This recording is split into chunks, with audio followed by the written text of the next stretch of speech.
the Paracast, the gold standard of paranormal radio. And now, here's Gene Steinberg. Here with Gina and Chris on the Paracast, and it's kind of interesting what a skeptic makes. So, for example, when we had Robert Schaefer, he tended to be somewhat polarizing, as we expect, because he's very outspoken in his beliefs that there's nothing to any of this paranormal stuff. Then a couple of weeks later, we had Ben Radford, but he's a very nice guy. So maybe he doesn't say things that aren't so different. You know, he doesn't really give you that much of an alternative to his skepticism, but he seems so reasonable. Yeah. He also seems willing to listen when he makes a mistake. So, for example, we pointed out a few problems with the book, and he wrote me a few days later and he said, I'm writing this down to make sure that if we do a second edition, which is never guaranteed with a paranormal book, he will make sure these corrections are made. Now, the one thing that did bother me, though, is he said one of the reasons the book took a while to finish is because the people over at the university spent, 2 years to vet this book? And despite that, they still didn't realize that Chris O'Brien was one of the people who exposed the Crystal Skull mystery, because he only read one of his books, not realizing there was a second book and a third book in the Mysterious Valley series, still thinking that Kevin Randall believed in the Aztec UFO crash, even though he famously doesn't believe it. Maybe he did early on 25 years ago, or accepted some of it, but not lately, not at all. He's been very vocal about it. In his blog on the Paracast, he's said so a number of times. But it seemed to me that was so unfortunate is that Ben didn't know this. And I think if a university is looking over a book and doing fact-checking, wouldn't they confirm the research and say, hey, this guy's got a second book. Let's look at the second book and see what he says about crystal skulls. Well, and the fact that he does say in his book that there was an expose article in the Crestone Eagle that exposed the whole thing, and he never mentioned I was the one that wrote it. Exactly. So, I don't know. I like Ben. I think he's my kind of skeptic in that he's really wants to bring to bear the scientific method. He keeps an open mind until the facts start to close his mind around certain subjects. And I think we're best served by having skeptical viewpoints and sounding boards to bounce some of these mysteries off of, because we need a well-rounded, objective approach to dealing with gathering information about these subjects and making, quality analysis. And I think Ben is one of those kind of people that I could see myself working with. Chris Ruatowski is another one who is very open-minded, is skeptical about many claims, but he goes about it in a very methodical, let the data and the evidence, lead us to a particular well-thought-out conclusion. And I appreciate these types of individuals and their tireless efforts to get to the truth. Someone like a Robert Schaefer, someone like this McGahee character. There's others, Michael Shermer, Penn and Teller. Oh my God, those guys are a piece of work. These people obviously have agendas and they aren't open-minded. Their minds obviously have been made up, and they'll do anything they can to denigrate people, subjects, and events. And that is, to me, the antithesis to being objective and open-minded. Well, in their case, they don't go out to physically investigate anything. They sit down in their armchairs. They say, oh, the witnesses, they're mistaken. The people, maybe they're lying. And somebody threw up a hubcap in the sky and that explains the lights, or whatever you think it is. They come up with these quick, shoot-by-the-hip explanations because they work from a philosophy that there's nothing to any of this. It's not, people are saying strange things. Let's see what is going on, which is a proper scientific approach. It is, there can't be anything to it.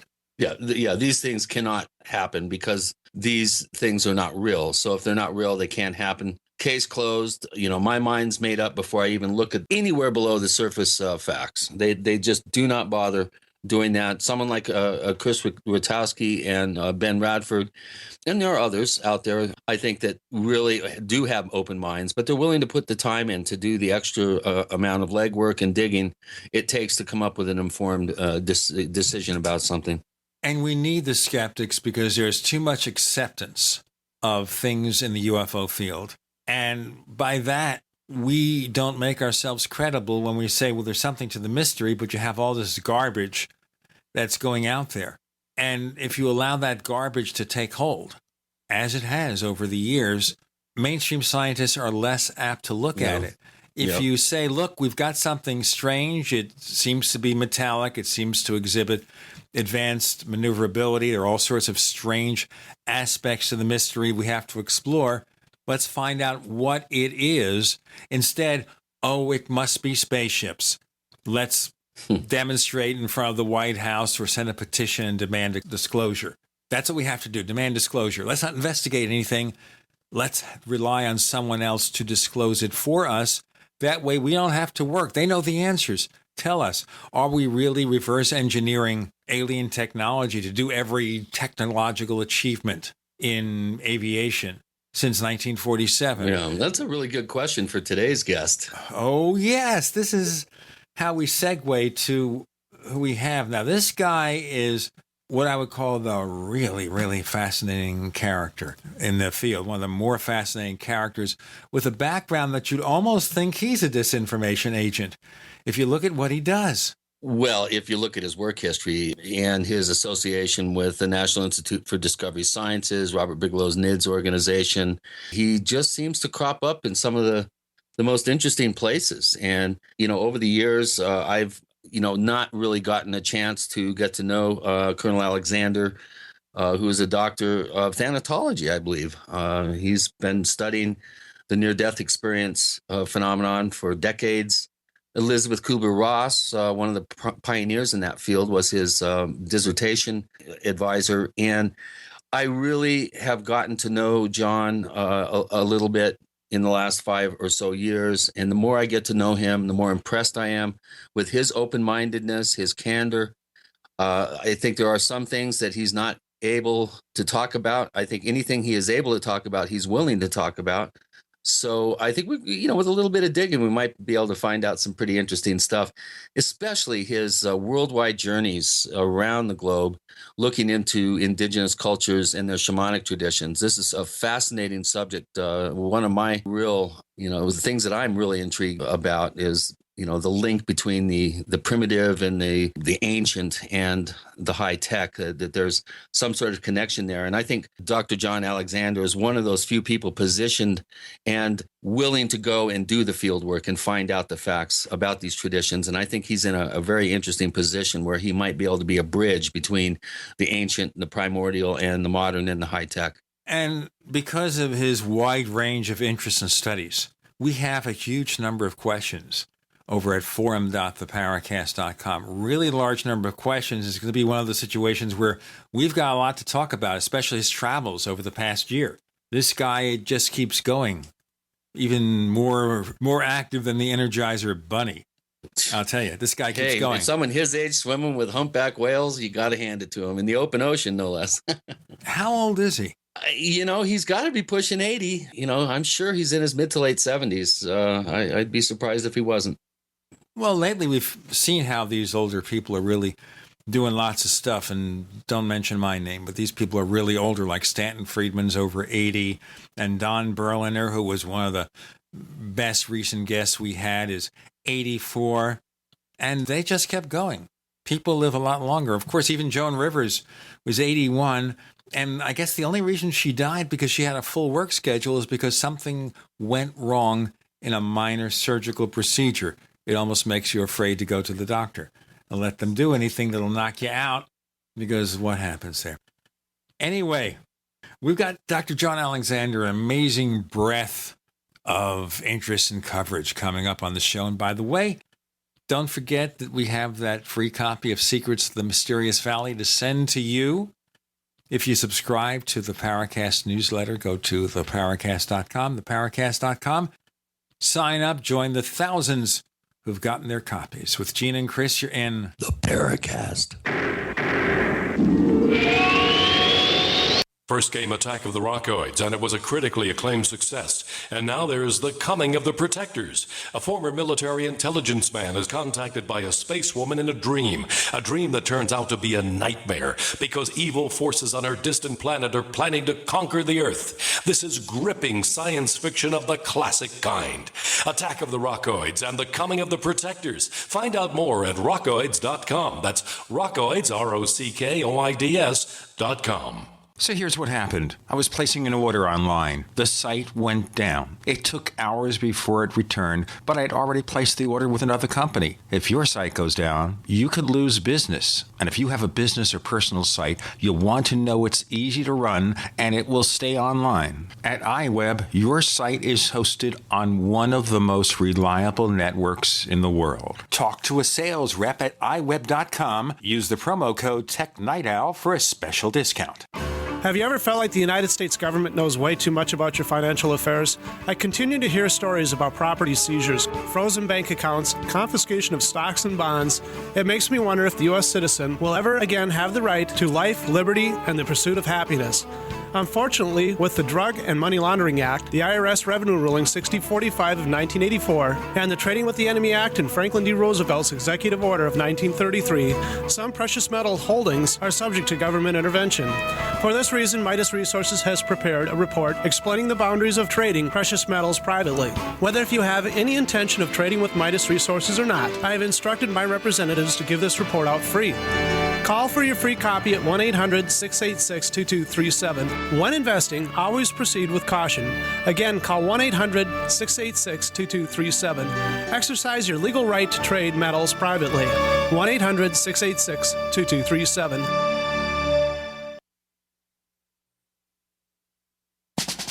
September is National Preparedness Month, so make it a September to remember by getting your emergency food supply from the Freeze Dry Guy. On sale this month, our 2014 Stew Butter and Potatoes unit. You'll get one number 10 can each of high-quality Mountain House chicken stew, vegetable stew with beef, pilot crackers, plus the highest quality dehydrated ABC stew, butter and potatoes for a total of 160 1/2-cup servings. Retail value $161.41, but not this month. The Freeze Dry Guy offers the 2014 Stew Butter and Potatoes unit for only $123.93. Save over $37. Plenty of protein, veggies, carbs for energy, and tasty, hearty, storable food with a shelf life of over 25 years. Call 866-404-3663. Free shipping to the lower 48 states. Click freezedryguy.com or call 866-404-3663. That's freezedryguy.com. Hurry! The National Preparedness Month sale ends September 30th from the Freeze Dry Guy. The finest freeze-dried and dehydrated foods available anywhere for long-term storage.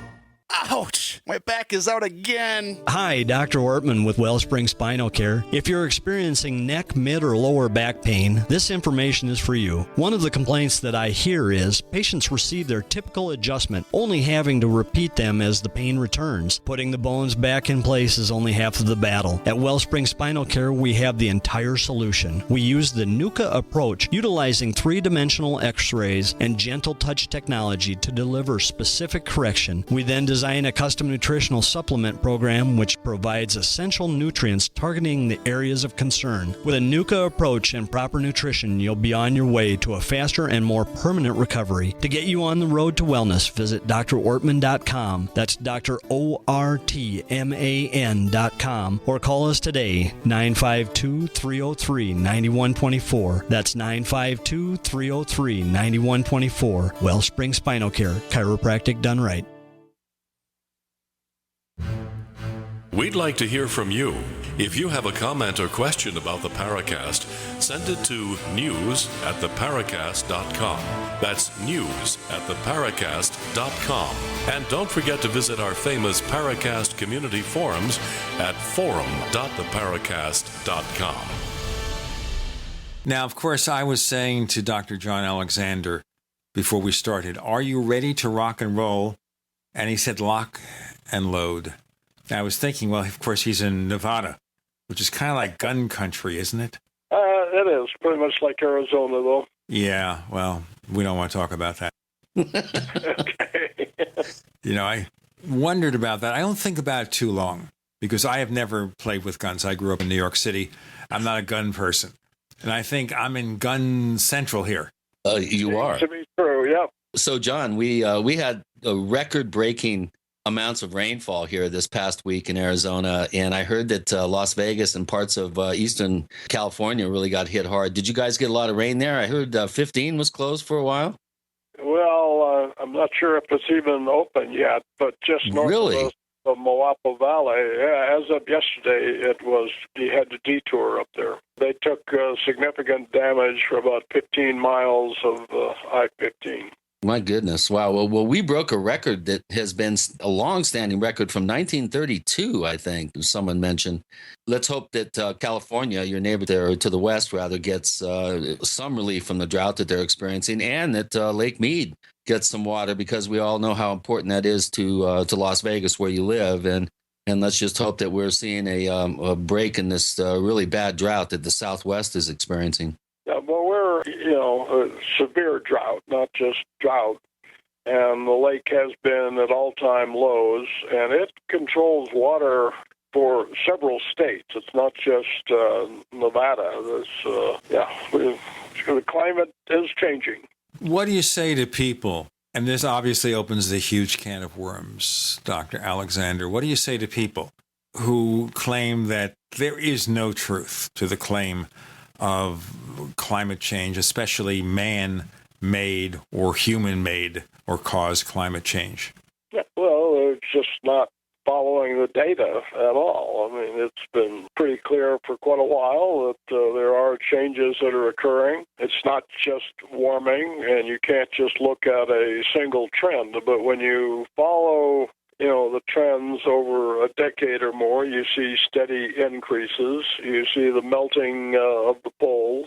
Yes, there have been fluctuations before, but I think you can pretty well see that when you correlate that with human activity, CO2 in the area, you can see that we're definitely having an effect on it. Low-lying countries are going out, and the problem usually with the climate deniers are that they have economic interests.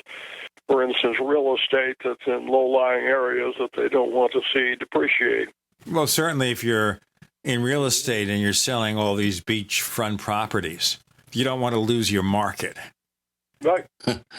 Yeah, we may be sitting on beachfront property if California slips into the ocean from the San Andreas. Well, that's a pretty big jump, but we have talked about for decades, there have been psychics predicting it would go that far.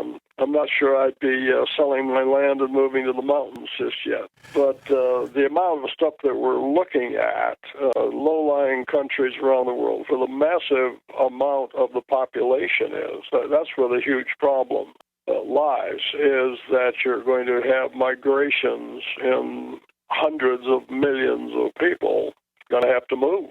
And they got to go somewhere. Look, let's go to the background here, Dr. Alexander. A lot of our listeners are very new to the show, new to the subject. Can you maybe crystallize and encapsulate some of your basic experience as a scientist and studying the paranormal so people understand where you're coming from? Well, in 25 words or less? Well, a couple of thousand words anyway. I've been at this for many decades. My doctorate was under Elizabeth Kubler-Ross, who was the one who brought both hospice to the United States. My interest has been lifelong, so many decades.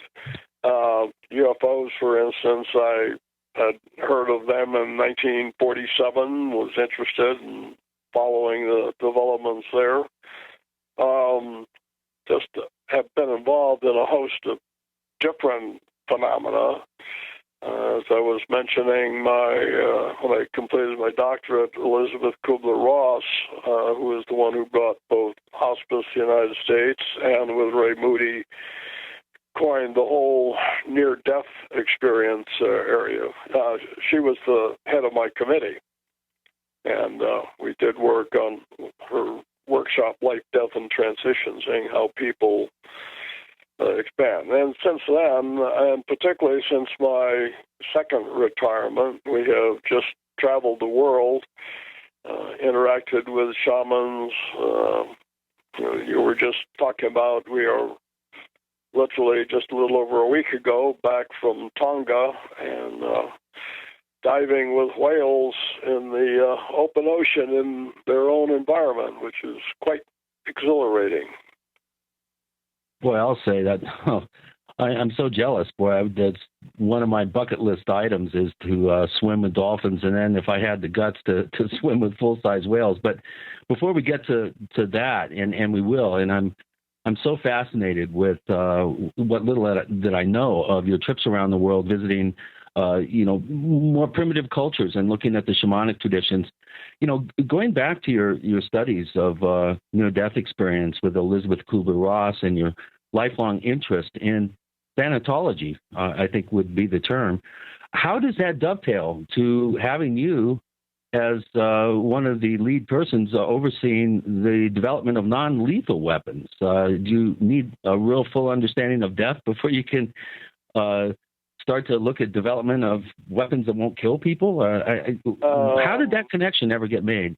I'm not sure it does. Of course, my first career was military, and I was in Vietnam. I grew up in with the Special Operations Forces, which is Green Berets, Rangers, etc. So had a personal view of what war brings. Having said that, my second career was at Los Alamos National Laboratory. They're the ones who brought us the nuclear weapons lab. But I was looking at what was going on in the world in the late 1980s, early 1990s, and in my view, conflict had changed considerably, and that the problems and application of force were being caught between doing too little or doing nothing and doing too much. And so thus I thought that with non-lethal weapons, there are ways to apply force without killing people and, creating long-term enemies.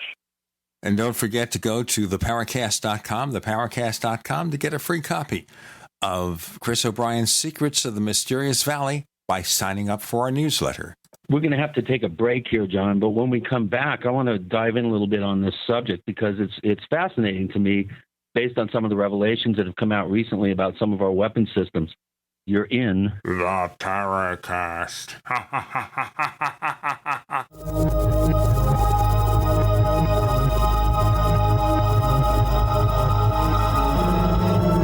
Independently leading the way for the nation.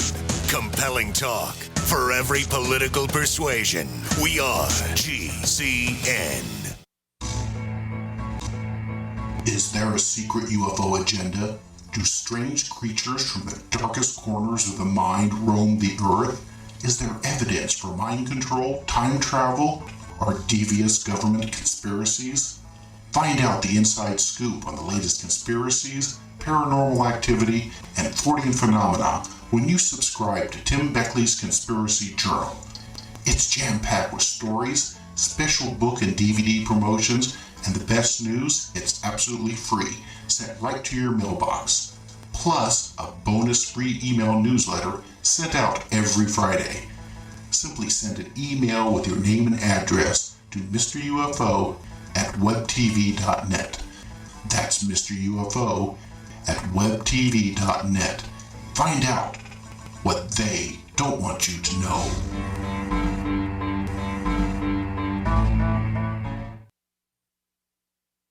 Hi, this is Steve Sanchez, and based on a recent study, it was found that 57 million Americans had legal issues over the last 12 months, but only 60% of those studied sought out the services of a lawyer. Why? In a nutshell, affordability. Well, my friends at Legal Shield have created a solution that can help you not if, but when you need an attorney. For as little as $17 per month, Legal Shield will provide you unlimited access to qualified attorneys at an accomplished law firm for advice and counsel on legal issues, no matter how serious or trivial. For over 40 years and with 1.4 million families across North America, Legal Shield can help you, the loyal GCN listener. Representatives are standing by now to answer your questions, so call them now at 1-855-340-SAVE. That's 1-855-340-7283, or visit them at lsprotection.com. That's lsprotection.com. Results will vary from case to case.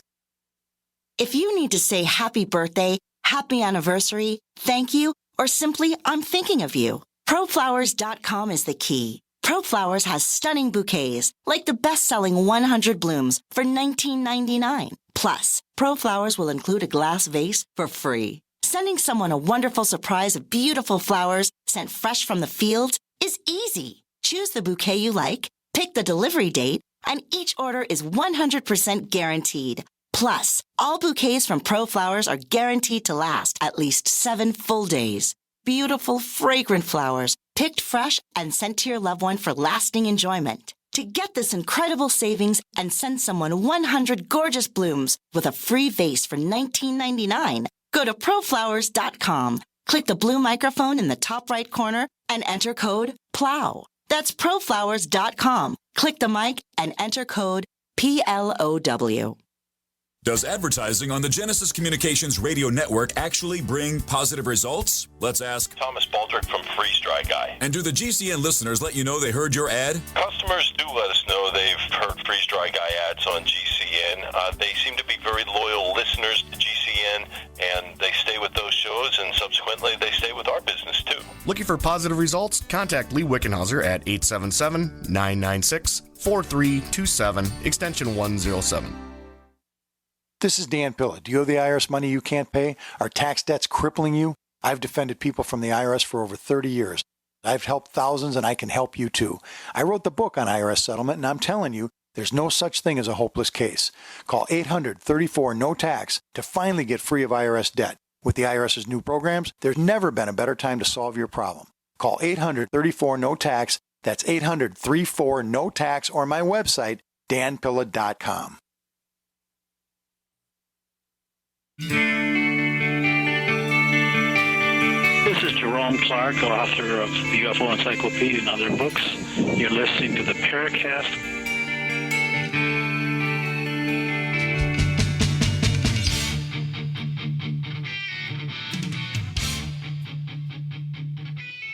You frighten me. That was my intention. With Gene and Chris, the frightening Gene and the genial Chris, Dr. John Alexander. And Chris has been probing his background in research, his work into so-called non-lethal weapons, which I guess if you blow on somebody and you have bad breath, they'll collapse. That's non-lethal. John, when we posted that you were going to be on the show, of course, we have a question thread at forum.theparacast.com where our listeners are able to, post questions that we then ask of our guests. And one of our signups, Not Even Wrong, has been a forum poster since December 2012.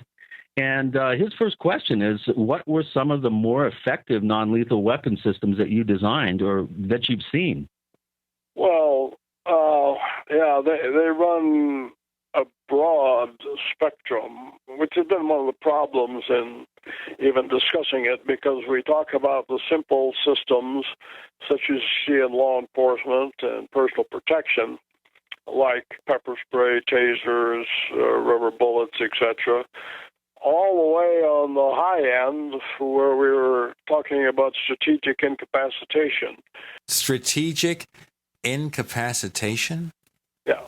How can you basically eviscerate a complex target set like a nation state, i.e. taking out their infrastructure and doing it in such a way that you don't permanently degrade the systems and you can bring them back online? For instance, if I go after the power structure, if I bomb, with hard bombs on electrical generating facilities, then it's going to take you months to years to bring it back up, as opposed to just being able to degrade the distribution system so that you can basically turn the power back on again relatively quickly after an attack.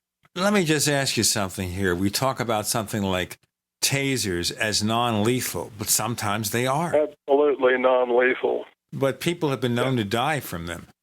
That's actually not true. Nobody's died from the electricity. There are a handful of cases, when I say handful, less than 10, where people have died from falling and, striking their head or something like that.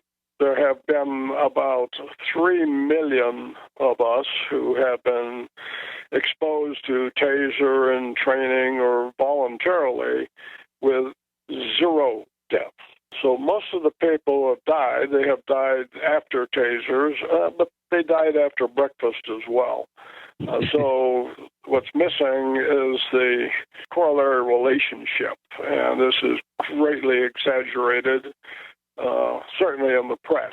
One of the big issues I might point out, if you want to try something, just put in taser and 50,000 volts and see how many hits you get on the news, and then put in taser and milliamps.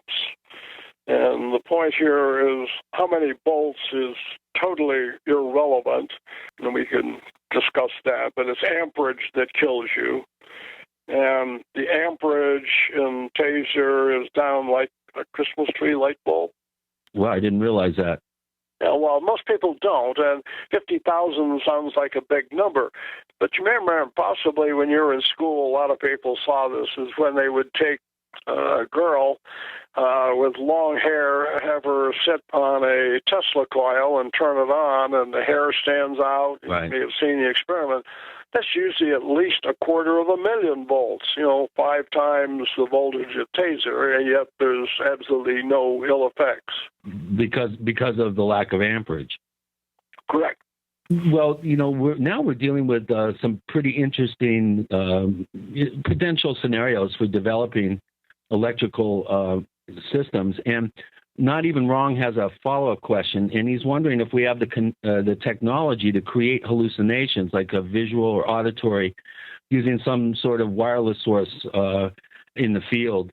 In other words, implanting voices in people, which I heard rumors that we did that in Desert Storm and some of the frontline troops in the trenches there in Kuwait, just over the border in Iraq. Or creating visual hallucinations, for instance. What sort of advances have... there are some things theoretically possible and things you might be able to do in a laboratory. Absolutely not fielded systems, and certainly not in Desert Storm era.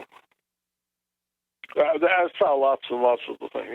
And one of the hypotheses was that if you said it's just from an internal audio but to visual and using holographic capability, this is Muhammad says go home or something right. like that. But we're quite a ways from that. It's been examined and certainly of interest, but there's a huge difference between what we call basic research, where most of those technologies are, and a fielded system.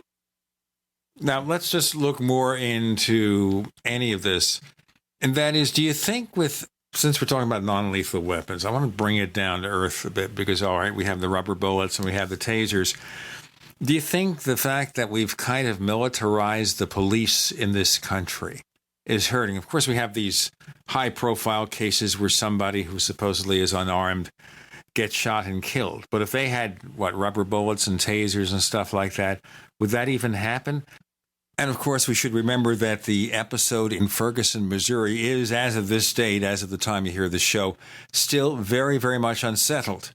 So let's just make that clear first.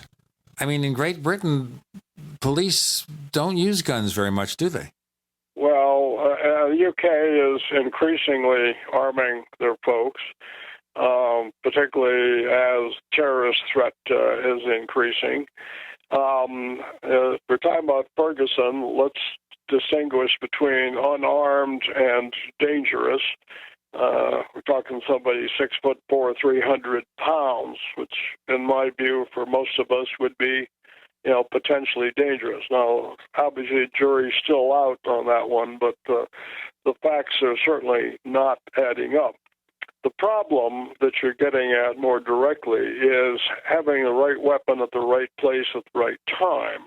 When things go bad for the police, for the most part, 95% of the cases, they go bad in an instant on the street. It's the chance encounter, as opposed to the SWAT kinds of operations. We have, say, a hostage barricade situation. We have time to develop tactics and techniques and going after them.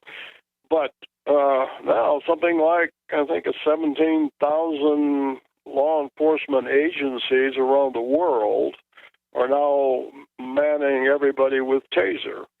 By the way, the advanced taser systems have cameras on them, and they also have the company has a system that where they're doing,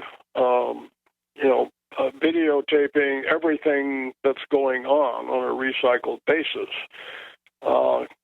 Here again, contrary to the popular notion, when these cases get looked at seriously, the cameras normally exonerate the officer in over 90% of the cases. An important point, we'll get into that, but focus more on our paranormal universe when we get back, and about what the military may or may not know about unusual things, psychic phenomena, UFOs, that sort of thing. A reminder, listeners, if you subscribe to the Paracast newsletter, and you do it by going to theparacast.com, theparacast.com, check the subscription form for the newsletter. We'll send you out a free copy of the ebook version of Chris O'Brien's Secrets of the Mysterious Valley. You can't beat that. Dr. John Alexander returns with Gene and Chris. You're in the Paracast.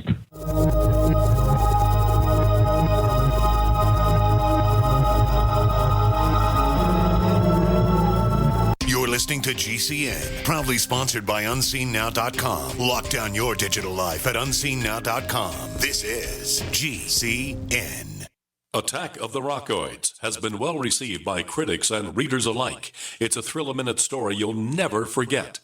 A former U.S. military intelligence officer is haunted by intense dreams about a beautiful woman pleading for his help after a terrible battle in outer space. But the dreams turn out to be true and thrust him into a telepathic love affair with a woman whose faraway planet is intent on destroying the Earth. And now the gripping tale continues in The Coming of the Protectors. It's the second book of the Rockoids trilogy, a galaxy-spanning adventure that pits our hapless heroes against powerful, fanatical enemies that threaten the lives of freedom-loving beings everywhere.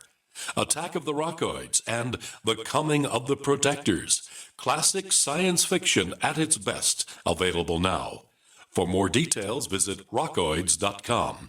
That's ROCKOIDS.com. Have you heard? Proactive Plus is faster and better than ever. Stay tuned for a 1,000,000 bottle giveaway, and you'll also receive free shipping. Do you have troubled skin? Acne? Well, we have great news. With Proactive Plus, your acne can heal, and you can help prevent new breakouts from happening. Don't miss this limited time offer. Give us a call at 800-538-5252 because we're going to let 1,000,000 people try Proactive Plus risk-free and get 2 free gifts and also receive free shipping when you call right now. You heard it. This offer won't last long. So call Proactive Plus now and you'll receive a 60-day risk-free trial of Proactive Plus, 2 free extras, and free shipping. Call 800-538-5252. This is our exclusive radio offer, never on TV. Get your risk-free 60-day trial of Proactive Plus with free shipping. That's right, free shipping. Don't wait. Call 800-538-5252. That's 800-538-5252.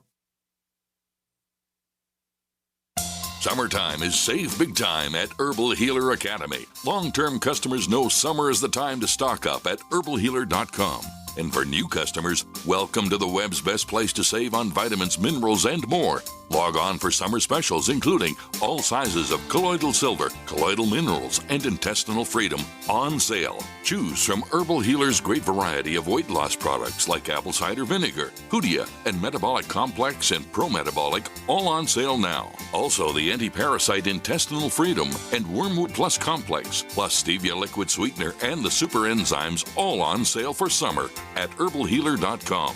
As always, we offer certificate correspondence courses in natural medicine. Enjoy same-day shipping and free online newsletter. Log on now to herbalhealer.com and look for summer specials to save big with our nation's leader in supplying quality natural medicine and education since 1988. Herbal Healer Academy.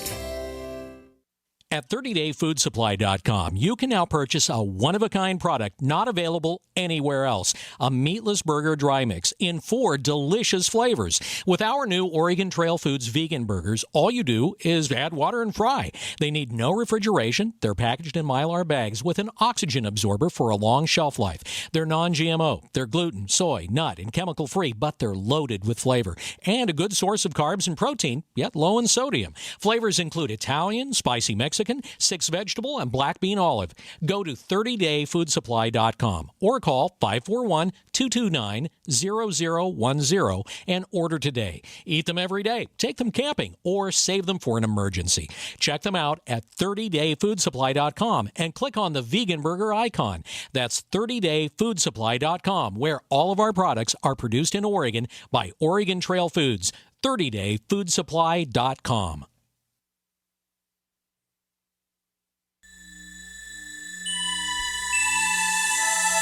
This is Jacques Vallée. You're listening to the Paracast, the gold standard of paranormal radio.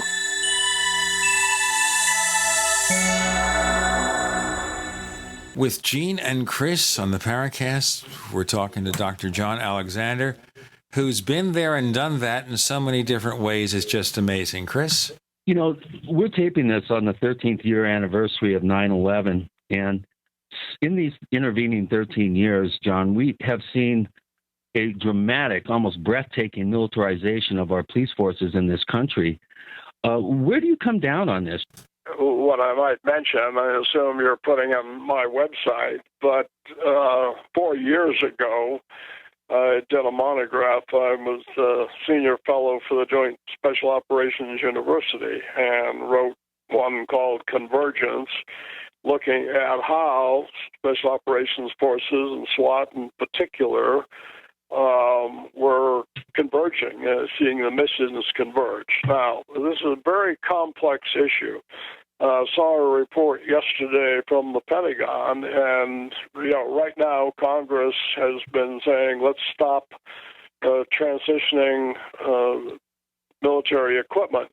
As they looked at it, what they found that 96% of the equipment that had been transferred to law enforcement agencies was not military specific, meaning it included tents and first aid kits and communications gear and things of this nature. Only 4% is in this remaining category, and that's where you see the APCs, Bearcats, and MRAPs, mine-resistant vehicles and that. In my view, those are getting overplayed, probably should never have gone to particularly small departments, because what you are seeing for the last few decades is a dramatic increase in dynamic entry. This is really, blow the door off and go in on drug raids and things like that. And the problem with SWAT teams is they are very expensive to develop and maintain. If you have them, you're going to use them. And you may not be using them in the most advantageous way, and particularly when you're trying to develop trust and confidence in the population. And that's what you saw in Ferguson, just a really overstatement of force dramatically, should not have been used at all. What do you do then to reduce this problem? Because we really don't need to generate the furor, which that episode did. How do we reach a balance? And maybe that's the whole question here. Yeah. How do you give the police departments the stuff they need to fight crime but not overwhelm them with hardware, and maybe they just aren't up to the task of utilizing it to its best advantage. Yeah, well, even getting it, what people have to think through is the total life cycle on it, because when you get the sort of advanced technology, the problem then becomes it's expensive and difficult to maintain. Then you've got the issue of training with it. Now, remember that 80% of the police forces in the United States are under 25 people. So when you do that and you say, hey, we're going to give you this advanced stuff, you go, well, what are you going to do with it? And, you know, how are you going to maintain it and use it and potentially inappropriately? I think a lot of education has to go into senior law enforcement. I think a lot of people were looking at, you know, what went on. Chiefs of police, I'm sure IACP, the International Association of Chiefs of Police, were evaluating what was going on and saying, no, this was definitely an overstatement in the use of the presence of force, and obviously misapplied. You saw that with their response to the media and a number of people who were gassed and things like that. Got to remember that the mission is to protect and to serve. Now, you may or may not know that my son is a captain with a major police force, happens to head internal affairs, and we discuss these things continuously. One of his points is that in his career, which has been about 20-some years now, he has seen a significant increase in the violent response in people, say, 18 to 25, meaning they're much more prone to, you know, a violent confrontation than they were even when he joined the police force.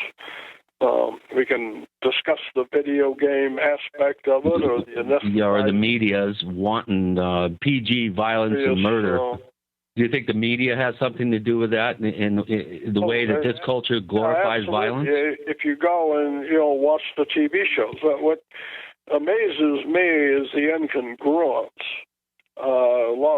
We love 24. We like Jack Bauer, breaking fingers and cutting people to get the information. Then when it happens in real life, they go, oh, my God, how could that possibly happen? And you go, well, you've developed a culture that expects that. There's also another TV show called Chicago PD, where the focus is on this unit that stretches the boundaries of police procedure to do things. But that's where you always see it.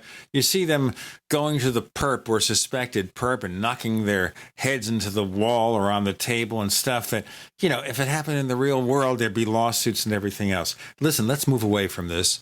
Well, there was another series that just finished called Gang Related. And that was doing the identical thing. In their case, it was supposed to be LAPD. And they were using tactics and procedures that would, frankly, get you arrested. And yet people have believed, and this is, by the way, IACP did put out commentary on that regarding Ferguson, saying the media is part of the problem here because they have developed these expectations that are just totally ridiculous and no basis in reality, and yet people start seeing those as the expected way for law enforcement to respond. Now, let's not totally exonerate law enforcement. So yeah, because they're being programmed by the same culture. Yeah. Well, and they do. Again, my son is involved where they do background research on all potential candidates for their academy. And one of these is, 90% of the people who apply cannot, pass the preliminary background checks. He even pointed out that they were getting a lot of applicants who were coming out of the state correction systems, i.e., they were from the penitentiary, and said, they had backgrounds that they wouldn't even hire them, and yet they were coming out of the law enforcement system. Wow. Oh, boy. Well, it's going to get a lot more interesting before it gets any more normalized. I think that our culture is ratcheting up the violence angle in interactions between law enforcement and the community, whether it's justified or not. But I think that that's got to have a detrimental effect, I think, overall on how people respond to stressful situations, when violence is employed, when non-lethal violence is employed. And these are sticky subjects that really deserve their own show. Let's kind of move on a little bit here and talk about how you transitioned from your military career and in your work at Los Alamos, and then into your involvement, let's say, with the National Institute for Discovery Science, Robert Bigelow's organization, NIDS, that was formed back in the, I think, early 90s. How did you get involved with Bigelow initially? I've never really fully understood how you were brought on board as an advisor, and give us a little bit of background of what the initial vision of NIDS was, and why Bigelow has spent so much money looking into subjects that are fairly fringe to, I'm sure, many of your contemporaries in the military and in the scientific realms. Could you give us a thumbnail sketch of that? I'll tell you what, let's just do the break now, because he's not going to give you a 20-second thumbnail. No. Otherwise, it's going to be the smallest thumbnail we've ever seen. Miniaturized for use on the new Apple Watch, tiny thumbnails or something like that, or nano thumbnails. That would be really incredible. All right. So Dr. John Alexander will talk about Bigelow, NIDS, all that stuff. A constant subject of discussion in our forums. With Gene and Chris, you're in the Paracast.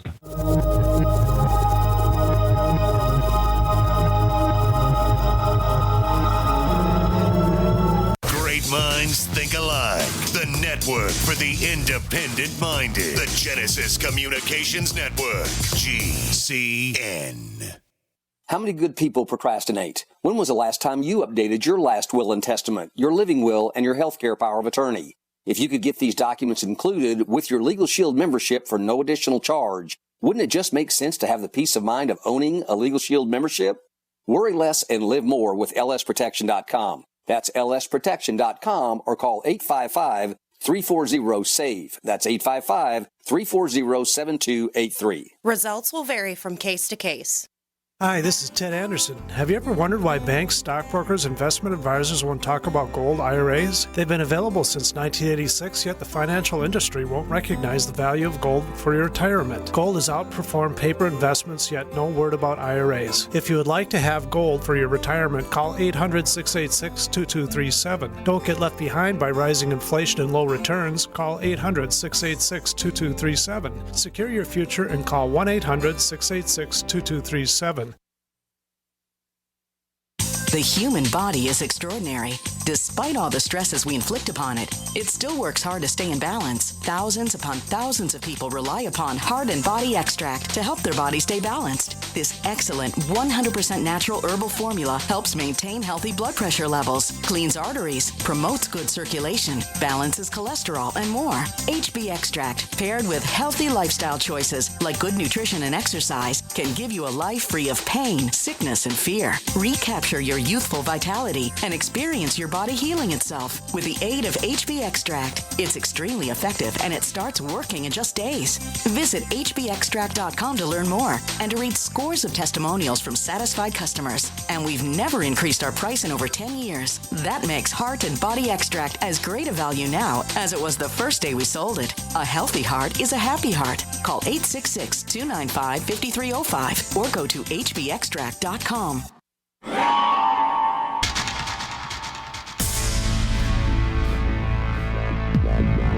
Welcome back to the Paracast, the gold standard of paranormal radio. And now, here's Gene Steinberg.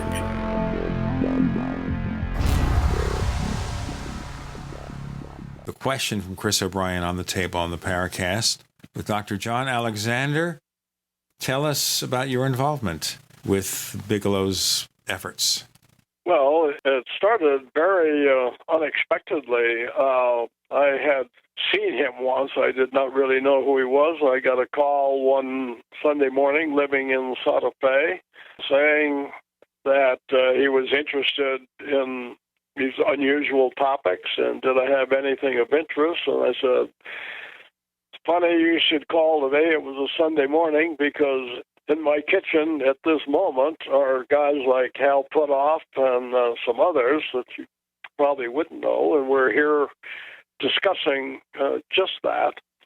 And then over time he decided that he wanted to form NIDS, and to look at two specific areas. One was UFOs, and the other was continuation of consciousness beyond death. Both the areas that I had, been involved in previously in various aspects. So, and invited me over. Agreed to do a halftime basis. He brought Colin Kelleher on to run the organization. As you know, I had a number of folks, most of them PhD level individuals. We put together a world-class science board, and as I say, the rest is history. What was your particular role in the organization? I know you were advising him on a variety of projects and subjects, but what was your role? This whole idea of continuation of consciousness, what was his motivation for this? As a businessman, I'm having a hard time reconciling this particular interest with anything that could be applicable in a commercial sense. Yeah, well, when we had first met him, remember, he was one of the sponsors of the conference at MIT with John Mack on abductions. What I didn't know at the time that I met him was kind of surprised that within 30 days prior to that, he had lost his son. Personal interest has a lot of driving force in those issues. The other is, of course, it's an issue that faces 100% of us.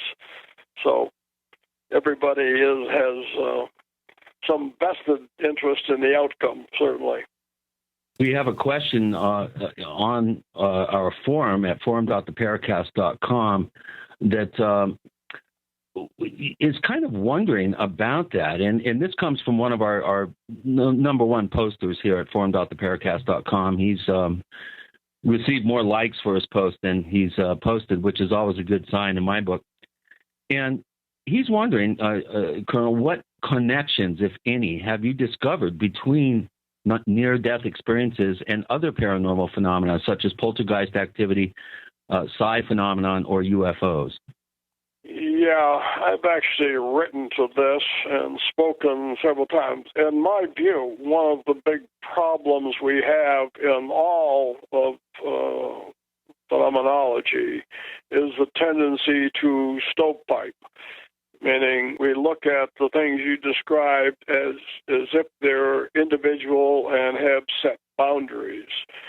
And I think that's detrimental. I mean, let me just give you an example with near-death experience. I think if we could rename it, we probably would. It's like flying saucers. Yeah, you'd probably rename that. Even UFOs, you'd like to rename that. And the problem is that as you get into the observation of the phenomena, you start finding things that press the boundaries. Now, in my view, there is some sort of interconnection between all of these sorts of things, and I think that consciousness is certainly a piece of that. Even though some of them are real and have, effects in physical reality as we know it, it seems to be beyond. Let me take shamans, for instance, because I've met with shamans all over the world. In the West, we tend to think of physical reality as we know it and, quote, the spirit world as something that's separate and distinct. And yet in other cultures, these are totally connected, and shamans often move seamlessly back and forth between the two. So it's your worldview that's really quite different. And the Western worldview, of course, is driven by material science, which says, if we can just get the God particle, Higgs boson, or whatever, that we can cut reality into smaller and smaller pieces and eventually find how everything goes together. This does not account for what we see in non-local phenomena and the various phenomena that you described here. So, in other words, what you're saying is this reductionist tendency of modern Western science to try to reconcile the stovepiping, as it were, has really been a dead end up to this point. And what you're suggesting is that there has to be more of a open-minded, broad-based approach to these subjects in terms of their potential interconnectedness. We're going to have to go to break soon here, but I'm really intrigued by your comment that many of these phenomena are actually connected on some level. And I'm wondering if this, for instance, could be one of the reasons why the Sherman Ranch effort by NIDS and Bigelow's team up there, with your involvement, I must add, it kind of hit a dead wall, because reductionist science requires replication of data, and in order to study it in a scientific manner. So with this stumbling block in place, what kind of effort do you see that we need to enact to move forward in this and try to get Western science to get out of that reductionist mode? Are we breaking, or do you want me to answer that? Why don't you start on the answer, and then we'll do the break in about a minute and a half or so. Okay. Well, I actually wrote to this in my last book, in what I called precognitive sentient phenomena. The ranch has a number of very amazing incidents that happened, absolutely real. And my point, which goes along the lines that you're outlining, is the phenomena, whatever it was definitely in control. It was definitely sentient. When I said precognitive, it seemed to know how we would respond to various stimuli before they were even given to us. And they were certainly phenomena. So this whole notion of the trickster, or something that's been around forever, seems to have a lot of validity, that something else is in control, pulling the strings, and almost no matter how you went about, as we did in this case, instrumenting the ranch, something different would show up that would not be recorded in areas that should have been recorded. Stalking the tricksters. Yeah. I couldn't have put it better myself. And I wasn't even there. Well, he's trying to pretend that he was. I'm joking. But it's really interesting how we have this element that just kind of confounds you, especially in this crazy field where you think you kind of have things settled down and you have a handle on what's going on, and suddenly something out of left field gets in there and it just messes up everything like it's a plot. You kind of think with us. Right, it's like the Men in Black. You know, you talk about Men in Black. Someone there, some element, physical, whatever, it comes in there, and they find ways to turn things upside down and send you off in a new direction, which, of course, may be misdirection, because that direction has nothing to do with anything and nothing to do with the reality of the phenomenon that you're trying to research. Isn't that a convoluted answer and speculation to start more discussion with Dr. John Alexander and Gene and Chris? You're in the Paracast. Do you need a website? Well, you can get a great deal on hosting services with Namecheap's legendary coupon code. They're offering substantial hosting discounts on shared hosting, business hosting, VPS hosting, reseller hosting, and even dedicated servers. Namecheap is preferred by millions. It's backed by a money-back guarantee. Use the coupon code LEGENDARY to cash in on the special deal at Namecheap.com, Namecheap.com. First came Attack of the Rockoids, and it was a critically acclaimed success. And now there's The Coming of the Protectors. A former military intelligence man is contacted by a space woman in a dream that turns out to be a nightmare because evil forces on her distant planet are planning to conquer the Earth. This is gripping science fiction of the classic kind. Attack of the Rockoids and The Coming of the Protectors. Find out more at rockoids.com. That's Rockoids, ROCKOIDS.com. On the average, Americans work between 45 to 50 years, hoping to build up enough wealth to retire and live out their golden years. Unfortunately, with taxation, the rising cost of food, energy, housing, and medical, many retirees are forced to live below the poverty line. Is this a flaw of free enterprise, or is our monetary unit we call the Federal Reserve Note forcing us into perpetual debt, ensuring inflation and higher taxes? These questions and more can be answered by reading G. Edward Griffin's book, The Creature from Jekyll Island. Congressman Ron Paul states it's what every American needs to know about central bank power. A gripping adventure into the secret world of international banking cartel. Hi, this is Ted Anderson. I will give a silver dollar from the early 1900s to anyone who purchases this book. Call 1-800-686-2237 and order a copy today. It's critical that the public be made aware of the system. Call and order your copy today at 1-800-686-2237. That's 1-800-686-2237. The Genesis Communications Network is one of America's premier broadcasters of captivating talk radio. We thank you for listening. Now, just imagine, there are thousands of people who are just as passionate about radio as you are. But what you may not realize is how easy and affordable it is to advertise with us. Radio commercials for your business could be heard on hundreds of radio stations across the U.S. every day. We can help you by creating an effective radio advertising campaign for your company.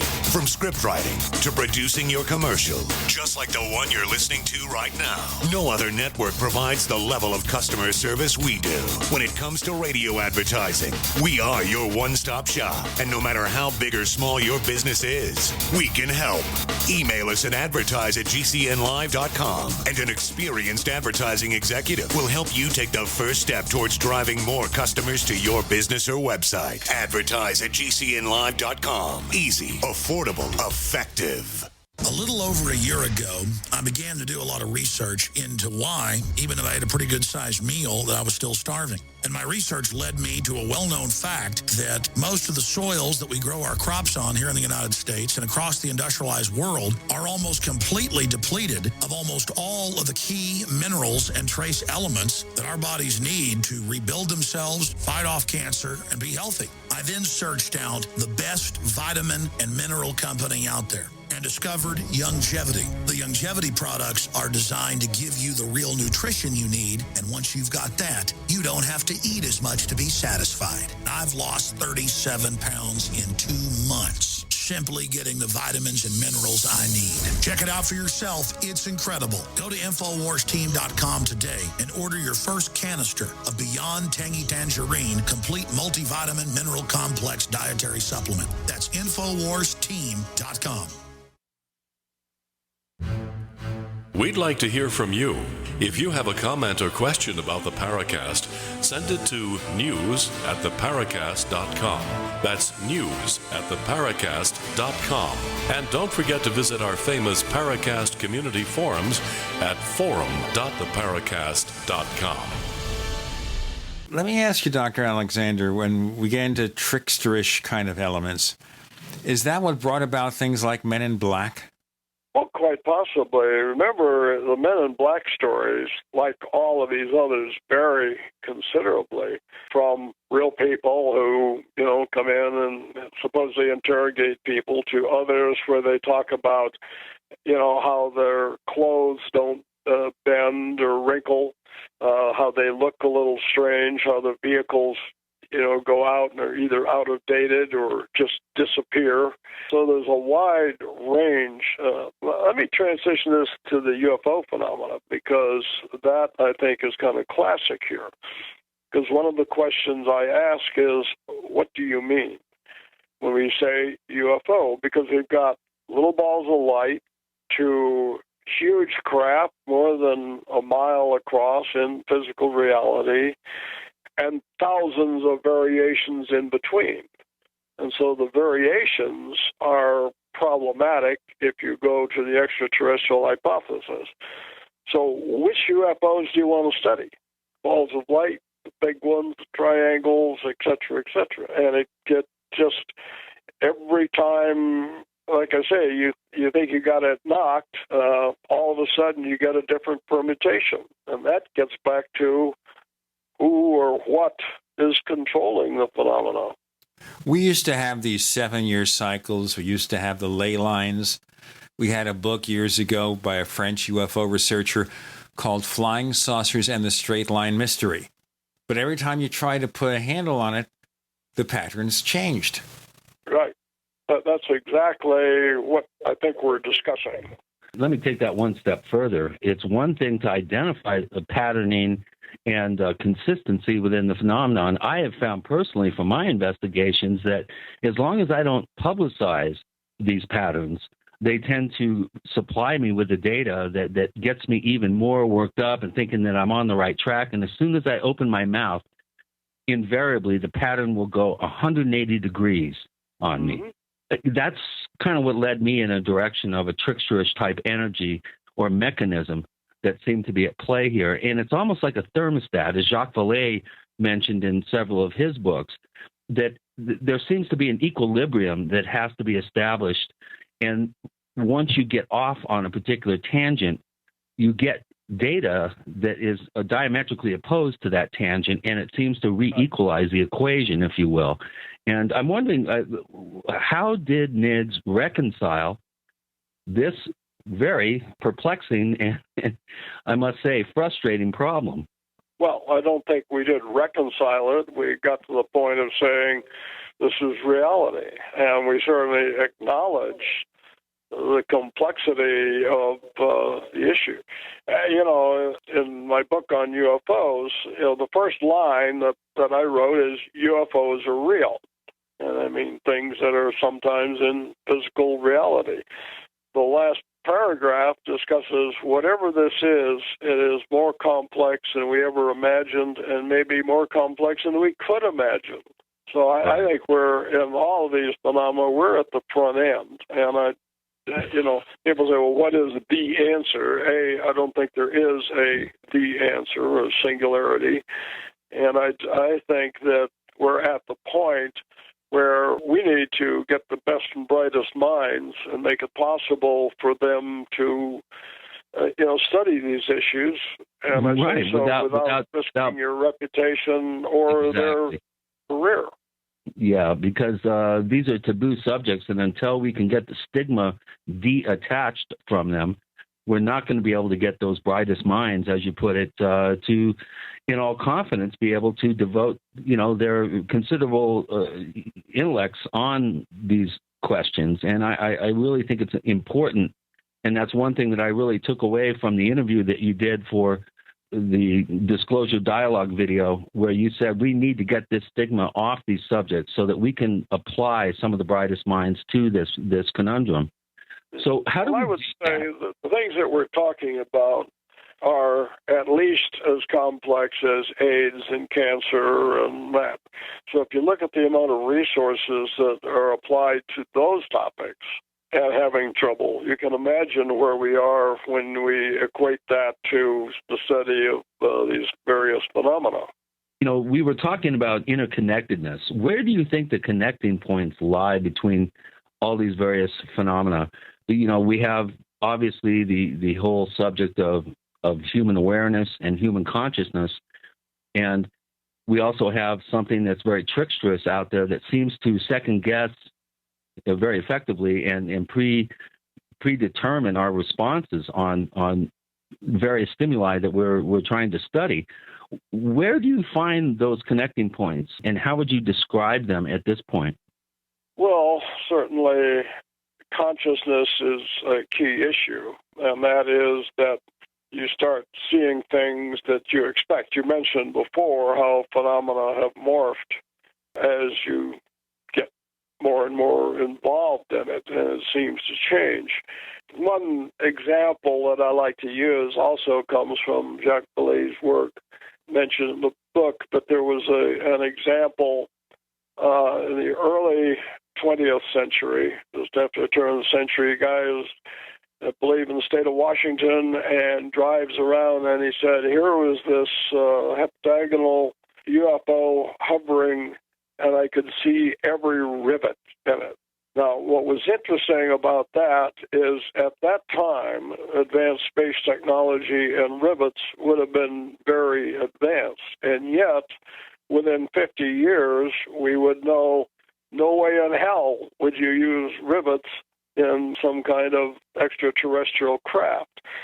So the point here was it was advanced of human consciousness at that time, but not beyond where we were going to go in the very near future. Well, it almost sounds like we're being kind of tricked to go after a particular carrot that seems to couch itself in a way that we're able to cognize and understand, yet it's not so high-tech that it appears, as Arthur C. Clarke would say, like magic. And we do have, obviously, examples of inexplicable phenomenal events that you know, the witness just could not possibly explain. But do you think that we're being kind of gradually led or tricked into going in a particular direction in terms of technology and awareness of consciousness? Oh, that's hard to say. I mean, we're obviously advancing in some degree. I'm not sure our social applications are keeping up with the technology, but yeah, where does all that? I don't know. Quite frankly, that's a ponderance that's beyond my understanding. Let me throw out a theory for you, which I'll start here, and then you could do whatever you want with it or just send it back. And that is that maybe the UFO phenomenon is here to lead us in different directions. And what do we mean by that? Well, I'll explain more or less in our next segment with Dr. Lead us off planet, Gene. Well, that's certainly a part of it. Dr. John Alexander with Gene and Chris, you're in Paracast.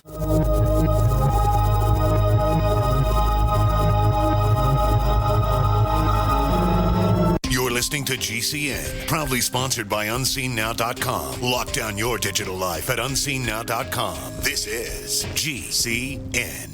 Graphic Converter is the image manipulation tool for the rest of us. It does not use any database. You get full control of all your files. Want to view the images of a folder? Drag it into Graphic Converter and a powerful browser opens up to show your image files. You could use it for slideshows. You could use it to import images from digital cameras or from scanners. Need to do some image editing? You can do that too in Graphic Converter. Also print catalogs. Convert from so many formats I can't even list them. Download now to see if Graphic Converter is good for you, like 1.5 million other users. Guess what? You could save money when you buy Graphic Converter. Use the coupon code Night Owl. Use the coupon code Night Owl to get a special price for Graphic Converter. Go to lemkesoft.com. That's LEMKE soft.com. lemkesoft.com. LEMKE soft.com.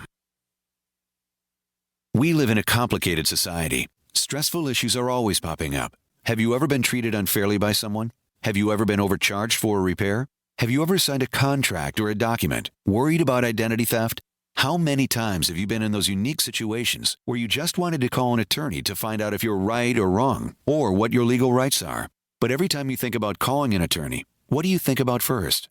That's right.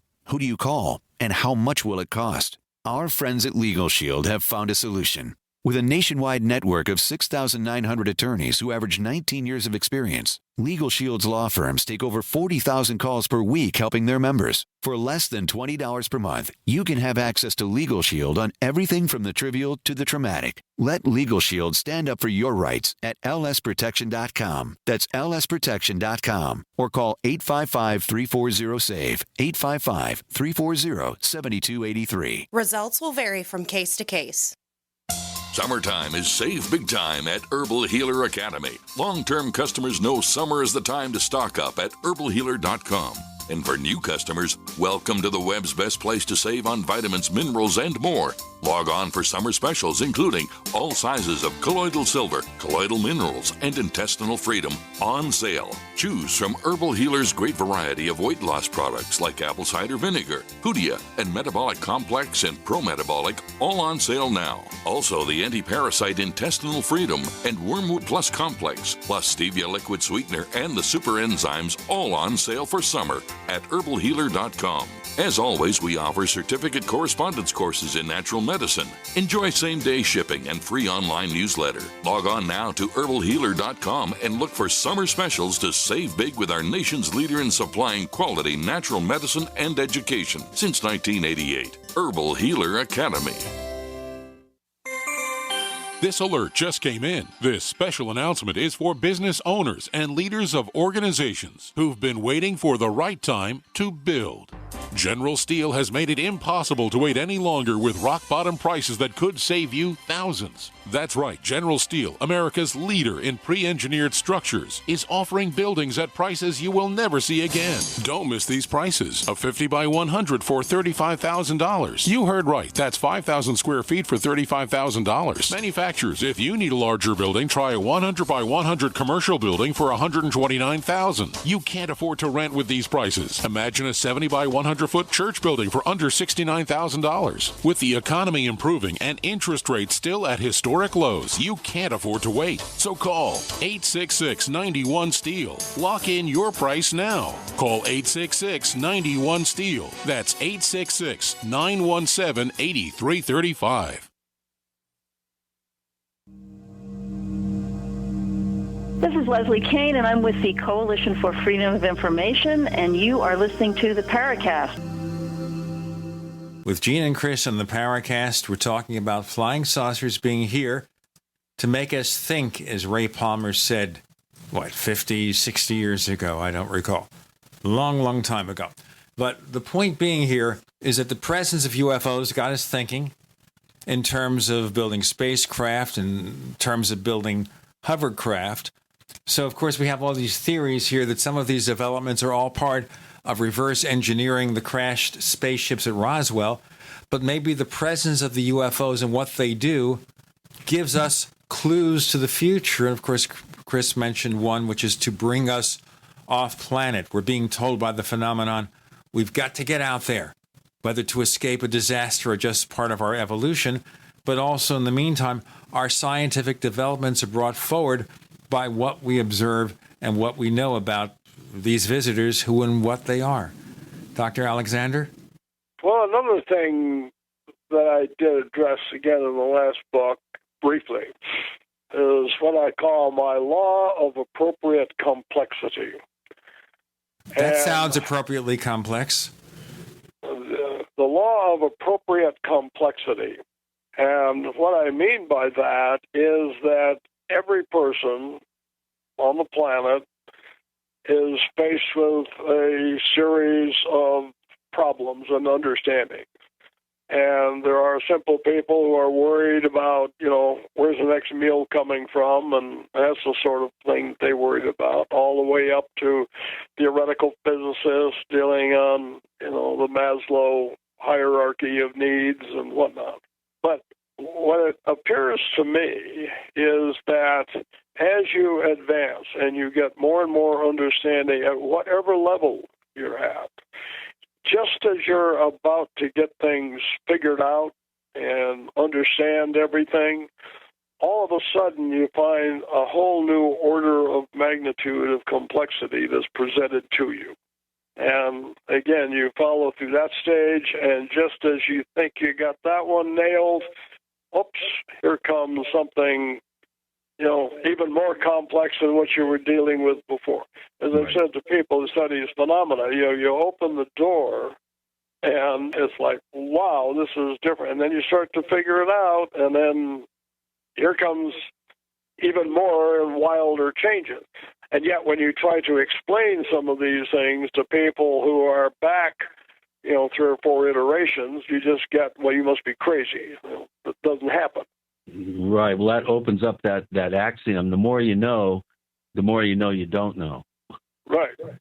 Well, this kind of brings us to an interesting point here, I think, in our history as a potential spacefaring species, and that is the whole idea that's been proposed of late of a breakaway civilization. Richard Dolan, Joseph Farrell, there's been a number of, researchers whose work I admire, who are starting to come to the conclusion that maybe we have latched onto some technological breakthroughs on some exalted level of our civilization, and some individuals and some well-funded efforts have continued and forged ahead in secret, ahead of where the your average person would have any sort of awareness. Where do you come down on this whole idea of a breakaway civilization, and is it possible that many of the types of objects and events that are described as UFOs could be possibly secret military technology, for instance? What do you think of this whole idea that maybe a vast majority of these sightings, or a sizable majority, may be us in secret? Yeah, I put that as a very, very low probability. Let me address the military issue first, and that is, we have been at conflict since, as you pointed out, this is 9/11, 2001. We have spent $4 trillion in that process, and as of last night, about to ramp up again in the Middle East. And if you were doing that, I would anticipate seeing some dramatic leaps in technology, because there's a great impetus to, no boots on the ground and all of that. And yet, what have we seen? Well, we've seen the JAS, the Joint Strike Fighter, which is now the F-35. Is it advanced? Yes. Is that a quantum leap over where we've been? No. So if you look at the technology, and there are technologies that have improved. Bionics, for instance, what we've done because of the unfortunate incidents of people losing limbs, made dramatic advances there, but nothing that makes the big leap. Now, in the UFO arena and the whole nonsense that Greer and others put out about, well, we have reverse engineered and we have free energy and they're hiding it. That makes absolutely no sense whatsoever. If we had little widgets that were flying around, we had reverse engineered a UFO, for instance, in my view,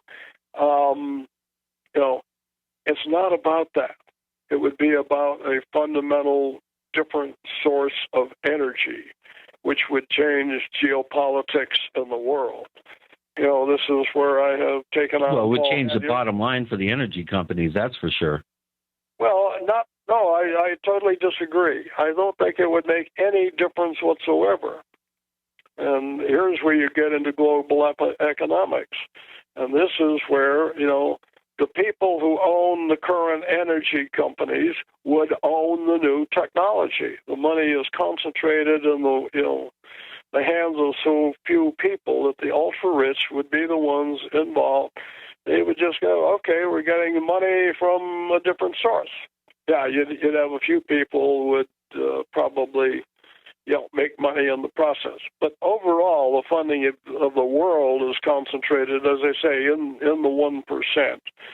And you find that the ultra-rich have more in common with each other than they do with any nationality, which might be their happenstance of birth. And they, do coordinate some of these things. So, no, I don't see this as any need to hide the technology, as it would make things a lot easier for them, too.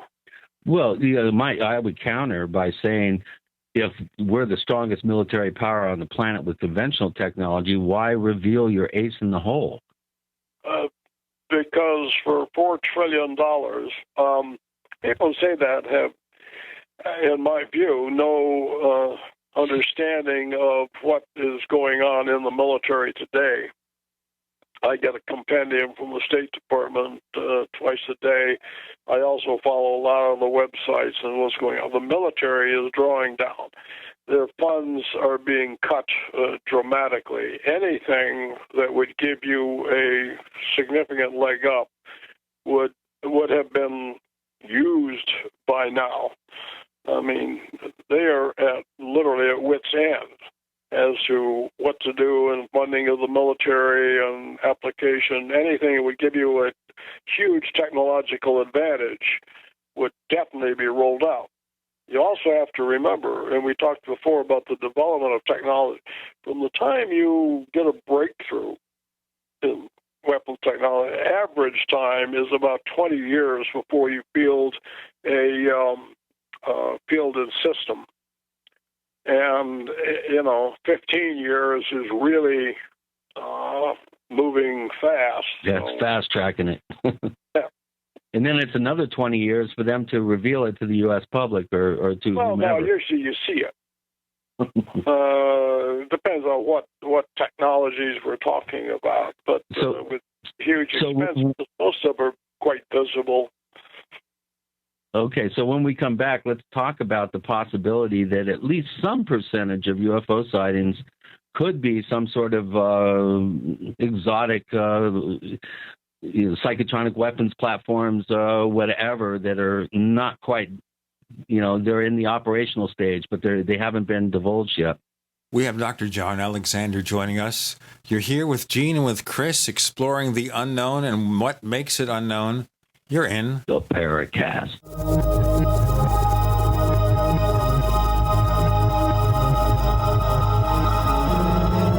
Not just an alternative to the mainstream media.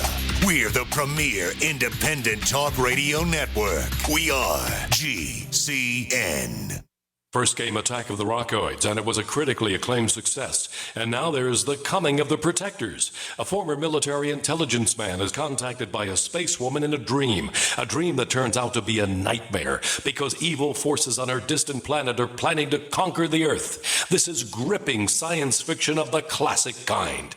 Attack of the Rockoids and The Coming of the Protectors. Find out more at rockoids.com. That's Rockoids,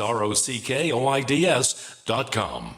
So here's what happened. I was placing an order online. The site went down. It took hours before it returned, but I'd already placed the order with another company. If your site goes down, you could lose business. And if you have a business or personal site, you'll want to know it's easy to run and it will stay online. At iWeb, your site is hosted on one of the most reliable networks in the world. Talk to a sales rep at iWeb.com. Use the promo code TechNightOwl for a special discount. Time and time again. You need to come here and help us. We need assistance, please. Those we should be able to depend on let us down. Federal and state and local officials saying help is on the way. Well, the folks here in Bell Harbor say, show me. Don't depend on the government to save you. Take action now so that you're prepared for the next disaster with MyPatriotSupply.com. Get the best prices on storable food, non-GMO seeds, water filtration devices, home canning equipment, survival and self-reliance books, and more at MyPatriotSupply.com. Call 866-229-0927. We are hurting down here and we need help immediately. Before it's time to survive, it's time to prepare. MyPatriotSupply.com. MyPatriotSupply.com. The human body is extraordinary. Despite all the stresses we inflict upon it, it still works hard to stay in balance. Thousands upon thousands of people rely upon Heart and Body Extract to help their body stay balanced. This excellent 100% natural herbal formula helps maintain healthy blood pressure levels, cleans arteries, promotes good circulation, balances cholesterol, and more. HB Extract, paired with healthy lifestyle choices like good nutrition and exercise, can give you a life free of pain, sickness, and fear. Recapture your youthful vitality and experience your body healing itself with the aid of HB Extract. It's extremely effective and it starts working in just days. Visit hbextract.com to learn more and to read scores of testimonials from satisfied customers. And we've never increased our price in over 10 years. That makes Heart and Body Extract as great a value now as it was the first day we sold it. A healthy heart is a happy heart. Call 866-295-5305 or go to hbextract.com. Have you heard? Proactive Plus is faster and better than ever. Stay tuned for a 1,000,000 bottle giveaway, and you'll also receive free shipping. Do you have troubled skin? Acne? Well, we have great news. With Proactive Plus, your acne can heal, and you can help prevent new breakouts from happening. Don't miss this limited time offer. Give us a call at 800-538-5252 because we're going to let 1,000,000 people try Proactive Plus risk-free and get 2 free gifts and also receive free shipping when you call right now. You heard it. This offer won't last long. So call Proactive Plus now and you'll receive a 60-day risk-free trial of Proactive Plus, 2 free extras, and free shipping. Call 800-538-5252. This is our exclusive radio offer, never on TV. Get your risk-free 60-day trial of Proactive Plus with free shipping. That's right, free shipping. Don't wait. Call 800-538-5252. That's 800-538-5252.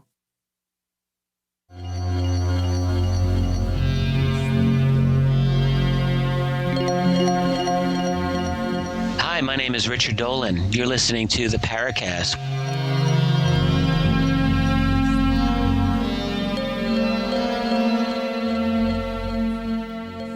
Secret weapons, incredible technologies. Are UFOs perhaps simply things that we developed, not alien or paranormal visitors of one kind or another? Dr. John Alexander is here with Gene and Chris. Dr. Alexander, are a lot of the things we see and call UFOs really our own craft? Well, in recent years, the UAVs, or what popularly known as drones, have increased dramatically. And remember, when we talk about UFOs, you're just talking about things that you have seen that are flying and you don't understand it. So I would anticipate that sightings would go up dramatically. We've done a lot of work on, signal reduction, commonly known as stealth, sorts of things. So, yeah, a lot of them are, and that's been true all along. Now, when you get to the really exotic sightings that have been seen, then absolutely not. If we're talking about the things that appear and disappear and make 45G right-angle turns and things of that nature, then no, this is way, way beyond any technology that's currently in the inventory. Okay, so where's the line of demarcation? What can we do? What do you think we can do right now with secret weapons? And also going back to the early days of the UFO field, where there's been some speculation that some of the things that we saw during World War II, like the ghost rockets, or the early cases such as Kenneth Arnold, the Roswell crash, they all involve stuff that we had, not stuff that came from some unknown source. I would not put Roswell in the same category as the other sightings. Now, certainly there have been a series of sightings. It is my view, and this is terribly unpopular, I know, but that Roswell was, in fact, ours, and, exotic for the time, but not super advanced. And I think that the evidence for that is very, very strong. That said, some of the other cases that you mentioned, as I say with UFOs, basically every sensor system we have picks them up. And this is why, in my view, what we need is to, do the step back to try to do analysis. First of all, define what are you talking about? Because I don't think we are at the point of understanding that question yet. Boy, that's an understatement. Here's an example. I mean, you go through the annals of ufology and you look at all the experts that everybody thinks they know what they're talking about, and book after book, TV show after TV show. But I have yet to see anyone come up with a slam dunk. Okay, well, let's put it this way.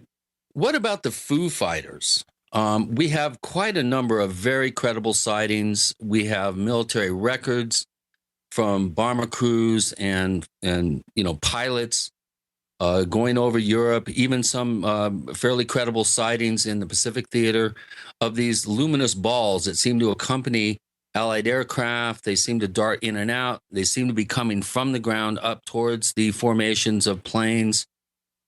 I have not seen any credible explanation that really is able to identify what these objects were, number one, and where they could possibly have been, flown from. What do you think about the Foo Fighters?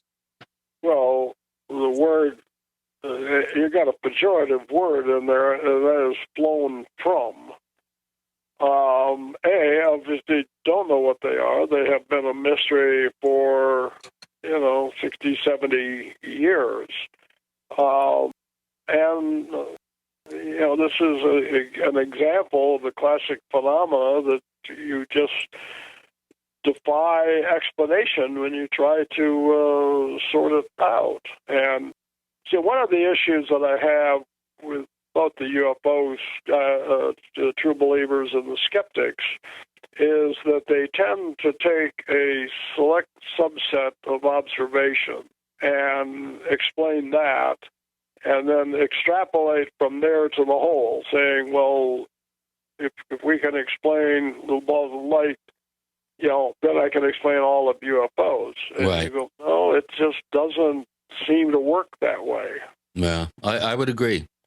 So is there a possibility that Foo Fighters were some sort of, exotic technology developed by the Axis powers during World War II and just became operational at the end of the war? Or are we looking at some sort of intervention by something other? Well, again, I would doubt seriously that it was an advanced, certainly German technology. And people come up all the time with, well, they have these advanced propulsions, understood energy, et cetera, and you go, well, the reason you know that that's not true is we're speaking English. Kind of pejorative there, but they lost. And if you had something that was dramatically advanced, would not have been the case. Let me give you an example in Desert Storm. In Desert Storm, we took down the Iraqi air defense system. In a matter of days. I mean, it was like hours. In minutes to hours, it was down, and we could fly almost with impunity. And the point was that our technological advance, they had pretty advanced Soviet equipment, and we were about 10 years ahead. So if a 10-year advance allows you to basically end the war in hours,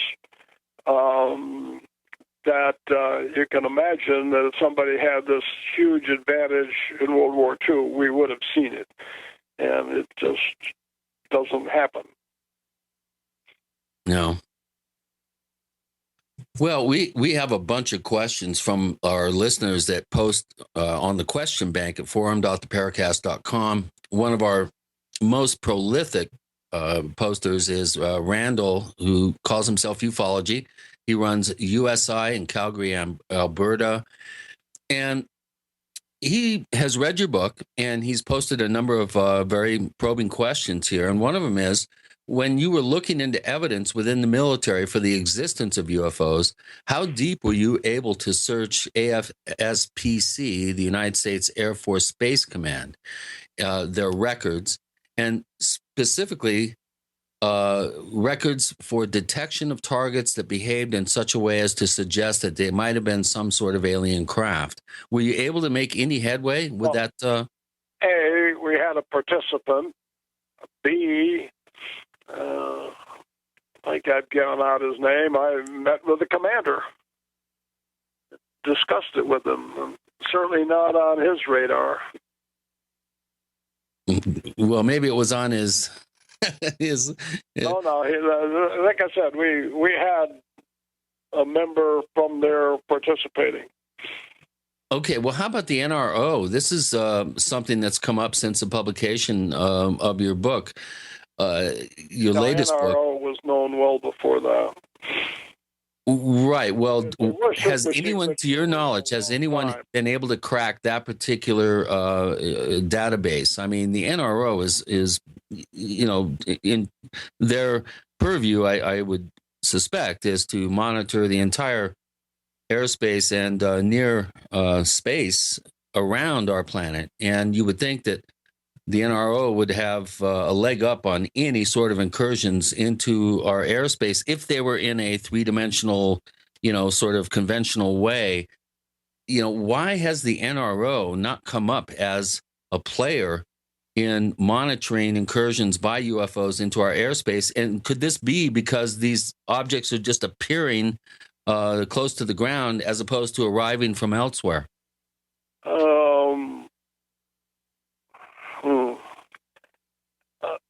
Because you never mentioned the NRO in your book. Not sure. I would have thought, I had not, at the time we had addressed them, I did not, although I had people from there. Remember, the way NRO was set up, we talked about it, and it did become a separate organization, but it was really made up of participants from other organizations. For instance, the head of NRO was an assistant secretary of the Air Force. So there's an interrelationship between all of these organizations. Let's do more talk about NRO in our next segment with Dr. John Alexander. And Gene and Chris, and your questions, and you're in the Paracast.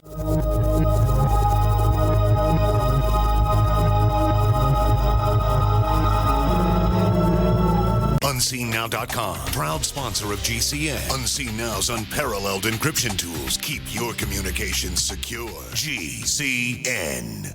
Dr. Wallach, an award-winning scientist, naturopathic physician, author of several books such as Dead Doctors Don't Lie, Let's Play Doctor, and a Nobel Prize nominee. Dr. Wallach will be here on September 15th and 16th. Wallach has proven that diseases classified as autoimmune were in fact caused by nutritional deficiencies. Get your free ticket to hear about the true causes of diseases. Call 763-291-5052. To receive your free ticket, call 763-291-5052. We the people grow cotton, weave fabric, engrave ink, embed strips and fibers to protect from counterfeit, then carting to a private bank, having it lent back at interest, forcing taxes to service debt. This capitalism, or was Jefferson correct when stating a central bank issuing the public currency is a greater menace to the liberties of the people than a standing army? Hi, Ted Anderson. I'm placing a free silver dollar in a book that explains our monetary system. Call for your copy, 800-686-2237. It's time to understand the system. Call 800-686-2237. That's 800-686-2237.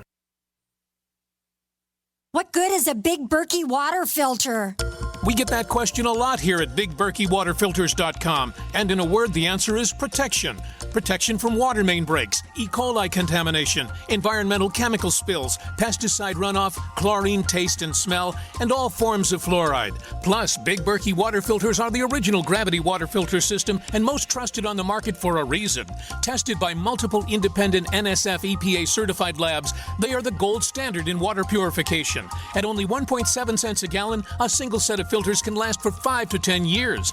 That means big savings. Big Berkey, the one that's powerful enough to purify stagnant pond water. Get a Big Berkey today at BigBerkeyWaterFilters.com. GCN listeners receive 5% off all ceramic filter systems. Visit our website or call 1-877-99-BERKEY. That's 877-99-BERKEY. Big Berkey Water Filters, for the love of clean water.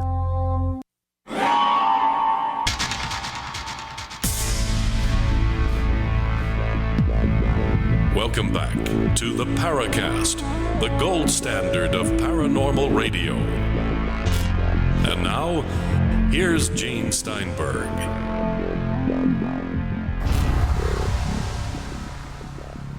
On the Paracast, let me remind you again that if you want to get a free copy of the ebook version of Secrets of the Mysterious Valley from Chris O'Brien, free copy, go to theparacast.com, theparacast.com, sign up for our weekly newsletter. As soon as we get your email address, within a day or two, we'll send out your ebook copy, Secrets of the Mysterious Valley by Chris O'Brien. Dr. John Alexander is here. We were talking about NRO. Any more insights before we move on, Dr. Alexander? Well, not really. I mean, the whole space community is involved, and as I pointed out, this notion that Star Wars, for instance, was developed to fight space aliens is just pure nonsense. You know, there's right now, we have over on our forums at forum.theparacast.com a link to a TV documentary that makes a big deal of all these spurious claims to create the impression that we're at war with ET right now. Of course, if we were, it would be over 40 years ago. Right. And they'd win. Correct. Chris, more questions? Well, yeah, my whole point is, and this is for the real believers in the extraterrestrial hypothesis. If there were craft coming from elsewhere into our near space or, in our atmosphere, the NRO would know about this unless they had some sort of cloaking technology that would allow them to bypass all the sensing equipment that we have circling this planet and have had for decades. Oh, wait a minute. Satellite systems have picked up UFOs. I know that. Ron Regehr, but there's a critical issue here that I think gets ignored, and that is that these systems are designed for one purpose, and that is to determine threat. And what they do, you're overloaded with stuff that's flying around and that. So the primary question is threat or no threat, and you move everything you can into no threat. And remember, if you go back all the way to Condon report, the question to Condon was, are UFOs a threat, not are UFOs real? And he said, no threat. So unless there's something that becomes threatening about them, these agencies are going to discard it. And as you just pointed out, if there were a problem, it would have been over a long time ago, and that has not happened. Well, we have some folks that were involved in the aerospace industry. One in particular, Ron Regehr, who was involved with the optic systems of several decades of our most classified spy satellite systems and other monitoring systems. And he stated fairly bluntly to me that there is an outward-looking component to most, if not every, satellite system, a reconnaissance system that's been set up since at least the early 90s. Remember that, and how many times we have been surprised. There's a lot of near-Earth objects, and we get surprised, and you see the headlines, oh, whoops, there they go, and asteroid has just zipped by. So looking out is absolutely essential to things that are, potentially coming at us. Well, how about the Black Knight, this 40-plus year object that's been talked about and kind of whispered about for decades that appears to be orbiting our planet? What do we know about that? What have you heard? That's the first time I've heard it, so not familiar with that one at all. Okay. Here's another question from Ufology, from Randall. If you wanted to, would the military let you into Space Command Space Surveillance Monitoring Center to observe live tracking? It sounds like they've already done that. I had been in the Space Center. Now, one of the things I point out, when I was in Laboratory Command, my last assignment was Director of Advanced System Concepts for the Army, doing all the basic stuff. My boss was a two-star general who, as a one-star, had been a ship commander, meaning they have brigadiers as ship commanders on there. Believe me, this was definitely not on his radar. He was fairly civil when we would talk about it, and it wasn't because he was evading everything. It was just that just not something that they're even vaguely familiar with. And one of the things we have heard, by the way, from people who do track these items, that you get it, is one of the things you learn quite quickly is that reporting objects that you can't explain is not career enhancing. I would say that's an understatement. Yeah. So you learn kind of quickly, okay, that's interesting, but again, if not a threat, I'm not going to. You hear this, when you talk to pilots as well. Do you want to report a UFO? No, that's okay. The opening scene to Close Encounters. But according to Mr. Reguer, who is a good friend of mine, actually, he just moved here recently to my neck of the woods. He was involved in the DSP program, and he did talk about the NORAD event, which was in '94 when NORAD called the Rio Grande County Sheriff in Colorado to report, a few acre-sized fire that later it came out that a retired lieutenant colonel from Strategic Air Command, Jimmy Lloyd, who was a colonel as well, observed a flotilla of battleship-sized green glowing objects descend into the area where NORAD asked the local county sheriffs to exhaust all efforts to determine what was the source of this particular heat bloom that DSP was able to detect. And he also mentioned the very famous 1976 Tehran UFO encounter with Iranian pilots, and said that DSP also monitored this particular event. And there's other events as well. That's the first time I've heard that statement publicly. Well, he's made it. Sorry, Ron. Oops. Yeah, first time I've heard that one publicly. But yes, I had heard that many years ago. Okay, here's one. That they had confirmation, satellite confirmation. Yeah, they did. And there was confirmation about that particular NORAD event, which I consider the Dark Horse UFO event of 1994 in the United States. It's an amazing series of events that ensued after that, plus some repercussions with particular individuals at NORAD or whomever was responsible for making the phone call. Evidently, there were some problems with their career enhancement after that. But are you aware of former NSA technical leader of intelligence, William Binney's, I think his name is, recent comments regarding UFOs? And this comes from Frank Stalter, who's... Yeah, I have seen that, and I think that this is a very, very highly placed source, but the statements that I've seen, I believe, have been totally misread by the public. Well, how about if I give you a direct quote? Rather than being...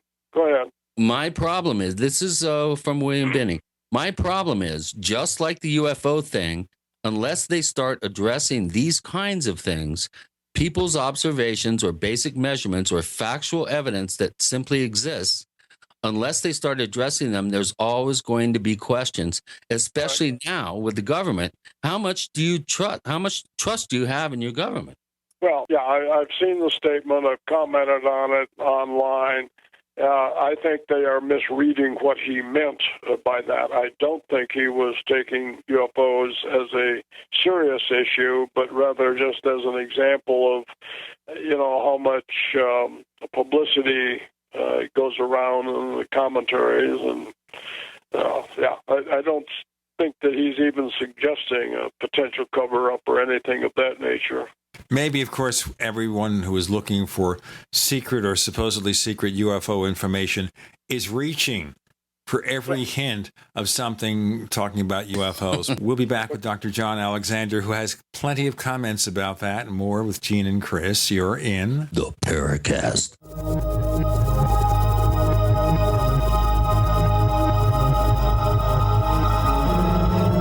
Neighbors, are you tired of dealing with a slow web hosting provider? Well, check out A2 Hosting and their screaming fast Swift server platform. They even have SSDs that load pages 300% faster than the competition. Ready to give your site a speed boost? Well, tell you what, neighbors, head on over to a2hosting.com. That's A2, that's number 2, a2hosting.com. Check out their Prime hosting account. And get this, neighbors, they're even giving you an exclusive 25% off discount for all our listeners. 25%. And remember, their Guru Crew support team is standing by 24/7, 365 days a year to answer any of your questions. Now, to get the discount, use the coupon code GENE when you check out. Mike Stenerson for Midas Resources. At no time in history have precious metals been more important, certainly not in my 22 years in the industry. The dollar has lost over 90% of its value in the last 60 years. No fiat currency has ever survived the government printing presses. Ours is not immune. The time is now to be proactive. 1-800-686-2237, extension 116. Anything tied to the dollar is at risk. CDs, annuities, 401ks, IRAs, stocks, bonds, you name it, so decide. Do you want to leave a legacy of wealth or debt for your family? The choice is yours. Call me at 1-800-686-2237, extension 116. That's 1-800-686-2237, extension 116. Be proactive, not reactive. Call 1-800-686-2237, extension 116. On Facebook, on the news, and in conversations with friends, we're bombarded every day with advice on how to be healthier, from gluten-free and non-GMO diets to how much exercise and sleep the body needs. But how much have you heard about alkalizing the body? AlkaVision Plasma pH Drops are a holistic and natural way to get your body's pH levels back in balance. Just a few drops in water will help your body rid itself of harmful waste. And even the healthiest of diets can be complemented with your daily use of AlkaVision Plasma pH Drops. Who isn't looking for more vibrance, vigor, and energy? Now buy 2 bottles of AlkaVision Plasma pH Drops and get $10 off your order. Visit alkavision.com or call 800-518-7615. AlkaVision Plasma pH Drops are packed with a powerful combination of the most alkaline minerals and compounds. Open the door to greater health, vitality, and zest for life. Alkalize your body. Supercharge your health. Call 800-518-7615 or head to alkavision.com. September is National Preparedness Month, so make it a September to remember by getting your emergency food supply from the Freeze Dry Guy. On sale this month, our 2014 Stew Butter and Potatoes unit. You'll get 1 number 10 can each of high-quality Mountain House chicken stew, vegetable stew with beef, pilot crackers, plus the highest quality dehydrated ABC stew, butter and potatoes for a total of 160 1/2 cup servings. Retail value $161.41, but not this month. The Freeze Dry Guy offers the 2014 Stew Butter and Potatoes unit for only $123.93. Save over $37. Plenty of protein, veggies, carbs for energy, and tasty, hearty, storable food with a shelf life of over 25 years. Call 866-404-3663. Free shipping to the lower 48 states. Click freezedryguy.com or call 866-404-3663. That's freezedryguy.com. Hurry! The National Preparedness Month sale ends September 30th from the Freeze Dry Guy. The finest freeze-dried and dehydrated foods available anywhere for long-term storage. We'd like to hear from you. If you have a comment or question about the Paracast, send it to news@theparacast.com. That's news@theparacast.com. And don't forget to visit our famous Paracast community forums at forum.theparacast.com. Dr. John Alexander is with us with Gene and Chris in the Paracast. A reminder, get your copy of Secrets of the Mysterious Valley ebook from Chris O'Brien. Go to theparacast.com, theparacast.com. Just sign up for our newsletter and you'll get your copy. So you have things to say, Dr. Alexander, about how we closed last segment. Further comments? Well, just I was going to equate this back to the study when Jim Woolsey was the director of Central Intelligence, and he asked internally for a study to be done. I was trying to pull it up quickly. I've got it quite here. The guy from NRO, the historian from NRO, Gerald Haynes, is the one who did the study and reported back. His, oh, by the way, comment was equating UFOs to the JFK assassination, and it was just, no matter what we say, this is never going to go away.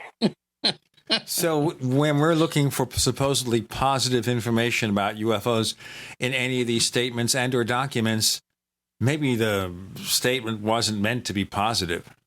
I don't think so. I think he was just inside the community that would be taken of this is another pain in the ass, if you will. That's the way I take it from what you say. And that's, it's interesting because I do know that the intelligence community in general had put in a filter system so that reports on UFOs could not come in, which I think is short-sighted.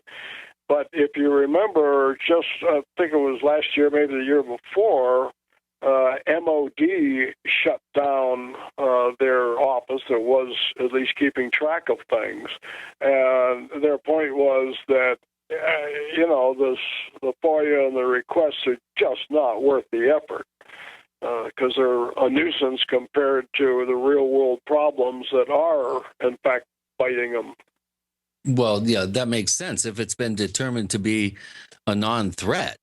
Martin Gashwiasomo, the one of the last really surviving Hopi elders, trotted out this incredible series of what looked like Mayan glyphs. It was this linear piece of paper that went out several feet, and at the last panel, there's these objects hovering over Masa, who's got his club in his hand, ready to smack humanity upside the head. And there's these like sombrero objects in the upper right hand portion of the glyph, and he looked at me and he said, these are the watchers. And I said, what are you referring to? And he said, these objects up here, they're watching. And I asked him, well, do they have something invested in this whole process? Are they being proactive in any way? He says, no, they're just watching. So perhaps the government or private industry or whomever, consultants to the determination of threat status, perhaps they've come up with a determination that, hey, they're hanging around, they're checking us out, there's nothing we can do, so let's just ignore them. Let's kind of publicly just. Let's remember, first of all, the government is not a monolith.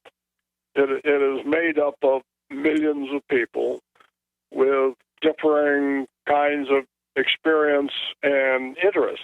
We estimate, that about 7% of the adult population believe they've seen a UFO. That number is true for the military and for the rest of the government as well. So you have individuals who have had personal experience and talk to the reality. That, however, does not necessarily translate into, therefore, we'll have a program to study it. Right. Actionable intelligence being acted upon. Well, I mean, and we are talking about things that are terribly complex. What we talked about earlier on, the cost of and the complexity of research of these terribly, innocuous programs or observations that we're seeing. And then you go, okay, what percentage of your resources are you willing to commit to solve the insoluble? Exactly. So out of sight, out of mind. Determine it's not a national security threat, and let's go on with our list of priorities. Here's a question from Constance, who's a newcomer to forum.theparacast.com. But boy, I'll tell you, this lady's on the ball. She asks great questions, and her question is, with respect, were you able to make that claim that government military has little to do with keeping UFO secrets, unquote? Because for decades now, UFO information and research has gone underground, out of the hands of elected government officials, into black projects controlled by the private interests that constitute the military-industrial complex. Do you think all this information has become privatized out of the reach of FOIA, and we've been, we go ahead and delegate out some of this to private industry? Oh, there's probably some minor stuff going on, but again, what I get into is, okay, let's talk about serious research and what it would cost, which would be huge. And then you have to do, what people don't understand, I've done a whole chapter in my book on how the government works. And even the people who don't agree with me point to that as a great explanation. Government funding is a zero-sum game, and so there's not an infinite pot of money. So what you do is what we call rack and stack. You take all of your priorities and requirements and then take resources and apply them against them. So you have to get past the so what question. There's many, many things every agency has to do. Then there's a series of things they'd like to do. And then there's a series of things like, well, if I had the resources, I'd get around to it. So when you get to DOD, their responsibility is defense against threats. And so it's the same with space agencies. And, you know, NASA is overtly hostile to the UFO topic. But you go in and you say, okay, I've got X amount of dollars. What am I going to apply them toward? Now, can you screw around at low levels? You know, thousands, hundreds of thousands of dollars? Yeah, probably. If you get up too high, then somebody starts saying, wait a minute, if you got enough money, and this is what happened when I went to SDI, by the way, asking for funds. And the guy just said, hey, he had $5 billion at the time. He said, they're after my money. If I get caught, that was his word, if I get caught studying this, you know, I will get skewered, not just for that money, but for other money. The assumption will be you don't know how to manage. Right. They'll also have a segment on Fox News where they'll say, look how your tax dollars are at work. They're going after UFOs. How can you let the government do this? This is total nonsense. It's Solyndra all over again. Let's do our break here. I'm going to use a great example because this happened with the ESP study. Yeah, let's talk about that in our next segment. We'll talk about the ESP study, Dr. Alexander, in our next segment. So we have a fabulous show this week. Incredible range of subjects and more to come. With Gene and Chris, you're in the Paracast.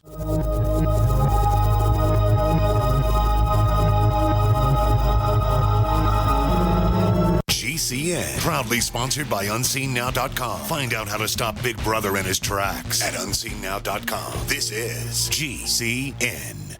Graphic Converter is the image manipulation tool for the rest of us. It does not use any database. You get full control of all your files. Want to view the images of a folder? Drag it into Graphic Converter and a powerful browser opens up to show your image files. You could use it for slideshows. You could use it to import images from digital cameras or from scanners. Need to do some image editing? You can do that too in Graphic Converter. Also print catalogs. Convert from so many formats I can't even list them. Download now to see if Graphic Converter is good for you, like 1.5 million other users. Guess what? You could save money when you buy Graphic Converter. Use the coupon code Night Owl. Use the coupon code Night Owl to get a special price for Graphic Converter. Go to lemkesoft.com. That's LEMKE soft.com. lemkesoft.com. LEMKE soft.com.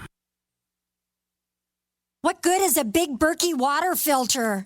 We get that question a lot here at BigBerkeyWaterFilters.com. And in a word, the answer is protection.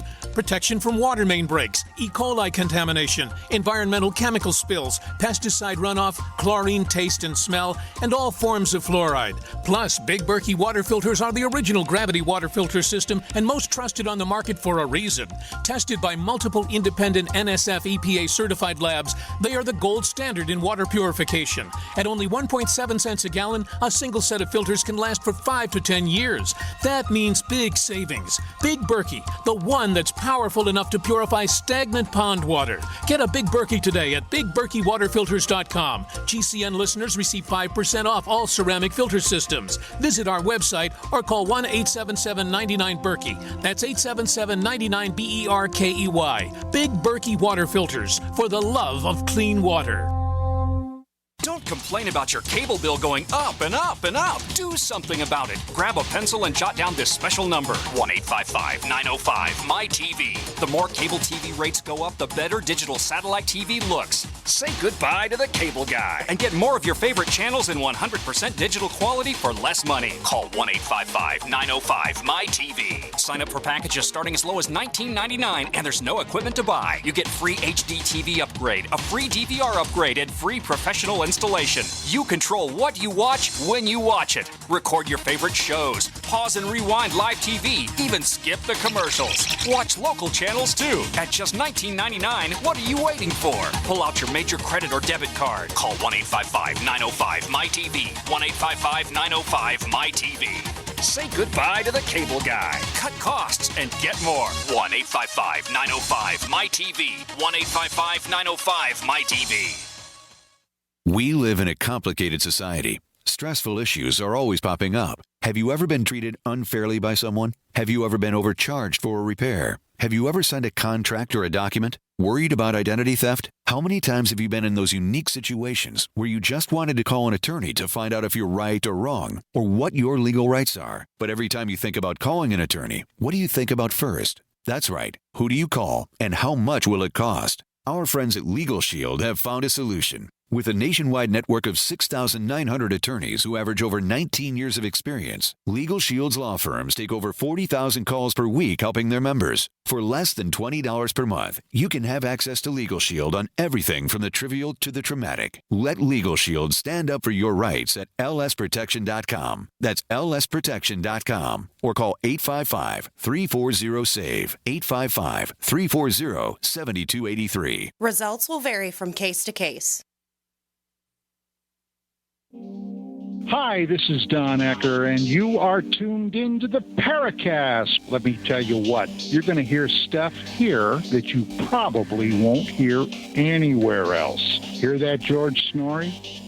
So if the government is caught doing something really weird about investigations, studying UFOs, doing ESP research, Dr. Alexander, that causes a big mess, doesn't it? Well, remember the remote viewing program, which became public in 95. Well, in 1980, December 1980, I published an article in Military Review called The New Mental Battlefield. Didn't cause a big hiccup until a few months later. There was an article by Jack Anderson, who was then, one of the leading guys, a Fox News type guy, but, decades ago. They came out with ain't it awful, look what the government's doing. They spent $20 million on remote viewing. Now, the number was totally made up, neither here nor there, but the point was that their approach was, look at how your government's wasting money. Interestingly, the public response was overwhelmingly positive, in our favor, like, I'm glad somebody's doing it, and people were aware that the Soviets were very active in the area. But the point was that, it was, as you just said, ain't it awful? Look what the terrible government, how they're wasting your money. No. And what usually the problem these days with the government, though, is they don't have enough money to do the things they have to do. Correct. Yeah. Like I say, it is compared to what, $4 trillion, I think we've now spent. Gee, what, global war on terror. I can tell you, we'll get into the exact thing, but the organization that I work with has been hit heavily, having their funding cut, because you got to pay for real world operations and things. I can tell you the internal funding battles right now are absolutely brutal.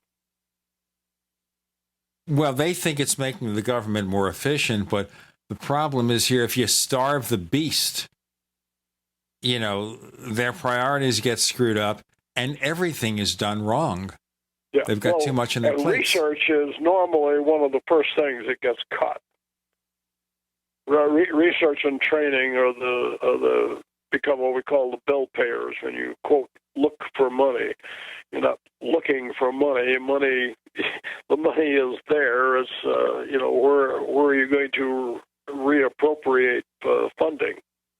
Yeah, well, there's no solution to that until you rethink how you fund the government and how you make things happen. But what about things like black budgets, though, where tons of money are being funneled into secret projects, into private industry? Is that being starved too, or what? Oh, yes. I mean,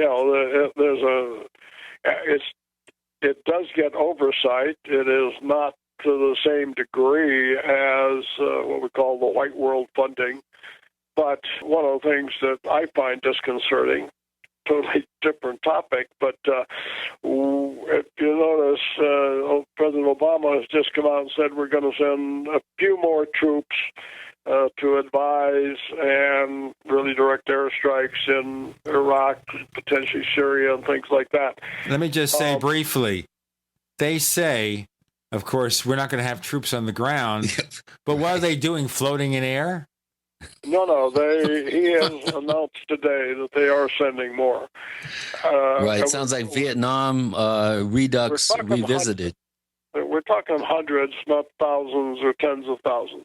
But my point was going to be that in Afghanistan today, and was true in Iraq, the ratio of active duty forces to contractors doing these things was more than 1-to-1 in favor of contractors.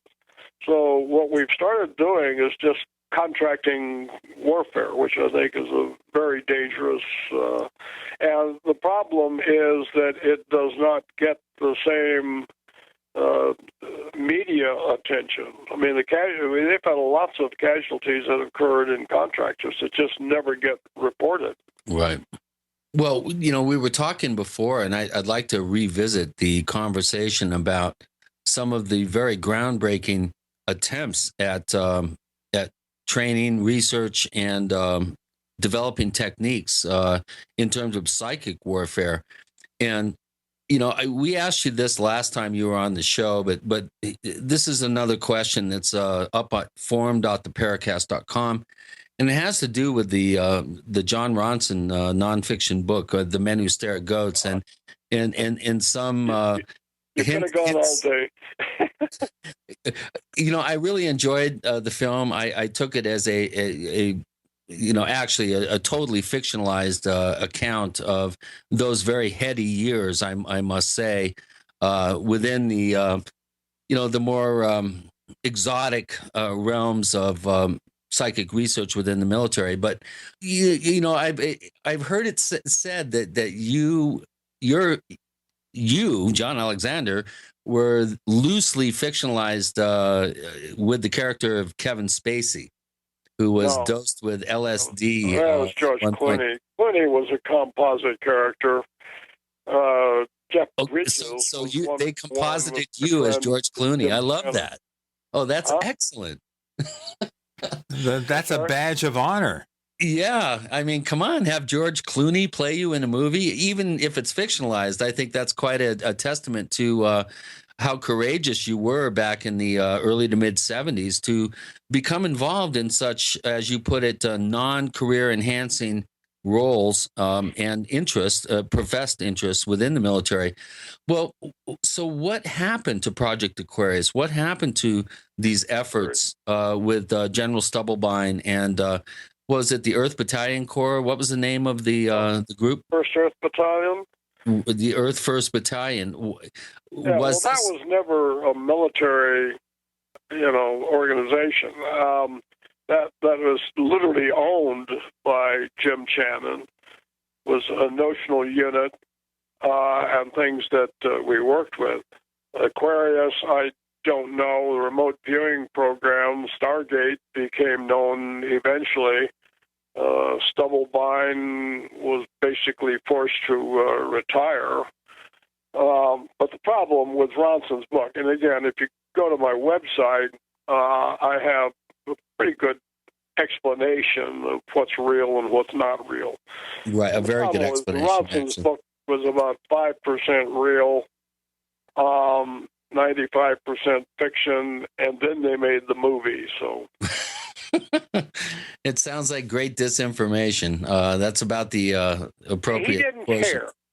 He absolutely didn't care. There was a guy by the name of John Sargent in all of this who got screwed in the movie because he was the guy who actually found all of us, and I did interview with him.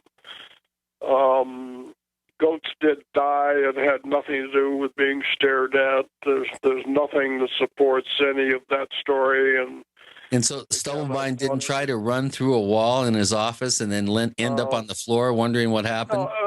Well, I'll give you again, I've explained this in some detail online, but Stubblebine was hyper allergic to bee stings.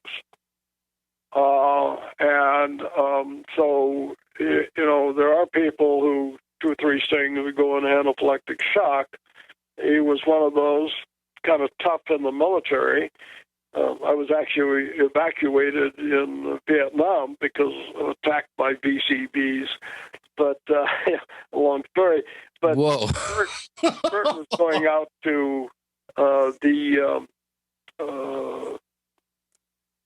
Walter Reed Hospital and getting shots on a continuous basis to build up his immunity to bee stings.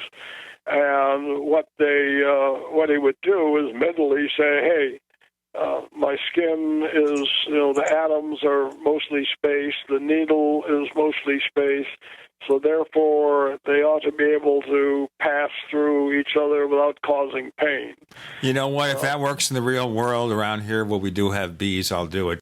Dr. John Alexander is with us with Gene and Chris. One more segment to come. You're in the Paracast. Free from the shackles of corporate America, we're the place for independent thinkers. GCN. Attack of the Rockoids has been well received by critics and readers alike. It's a thrill-a-minute story you'll never forget. A former U.S. military intelligence officer is haunted by intense dreams about a beautiful woman pleading for his help after a terrible battle in outer space. But the dreams turn out to be true and thrust him into a telepathic love affair with a woman whose faraway planet is intent on destroying the Earth. And now the gripping tale continues in The Coming of the Protectors. It's the second book of the Rockoids trilogy, a galaxy-spanning adventure that pits our hapless heroes against powerful, fanatical enemies that threaten the lives of freedom-loving beings everywhere. Attack of the Rockoids and The Coming of the Protectors. Classic science fiction at its best, available now. For more details, visit rockoids.com. That's ROCKOIDS.com. Next to water and food, you need a safe, storable fuel supply for your preparedness needs. Spare fuel is the answer. Spare fuel can be used in any gas-powered vehicle or generator. Spare fuel is perfect for any unforeseen out-of-gas emergencies. Unlike gasoline, spare fuel is safe to store with your other supplies, and it can be stored for many years. Go to GetSpareFuel.com for special pricing. That's GetSpareFuel.com. This is Dan Pilla. Do you owe the IRS money you can't pay? Are tax debts crippling you? I've defended people from the IRS for over 30 years. I've helped thousands, and I can help you too. I wrote the book on IRS settlement, and I'm telling you, there's no such thing as a hopeless case. Call 800-34-NO-TAX to finally get free of IRS debt. With the IRS's new programs, there's never been a better time to solve your problem. Call 800-34-NO-TAX. That's 800-34-NO-TAX, or my website, danpilla.com. I will never forget the day my son Jeremy told me he hated me and slammed the door in my face. I'm behavioral therapist Janet Lehman. Behavior problems can turn the child you love and your life into a nightmare. That's why my husband James and I created the Total Transformation, the step-by-step program that shows you how to fix the worst behavior problems and get your child to respect and listen to you again. No matter what the behavior, defiance, backtalk, angry outbursts, disrespect, we can help you stop it. Now you can get the Total Transformation for free. All you need to do is get the program and let us know how it works for you. You can keep it forever for free. Limited number of free programs available. Call now. 1-888-912-1595. 1-888-912-1595. That's 1-888-912-1595. 1-888-912-1595. If you need to say happy birthday, happy anniversary, thank you, or simply I'm thinking of you, ProFlowers.com is the key. ProFlowers has stunning bouquets, like the best-selling 100 blooms for $19.99. Plus, ProFlowers will include a glass vase for free. Sending someone a wonderful surprise of beautiful flowers sent fresh from the fields is easy. Choose the bouquet you like, pick the delivery date, and each order is 100% guaranteed. Plus, all bouquets from ProFlowers are guaranteed to last at least 7 full days. Beautiful, fragrant flowers, picked fresh and sent to your loved one for lasting enjoyment. To get this incredible savings and send someone 100 gorgeous blooms with a free vase for $19.99, Go to proflowers.com. Click the blue microphone in the top right corner and enter code PLOW. That's proflowers.com. Click the mic and enter code PLOW.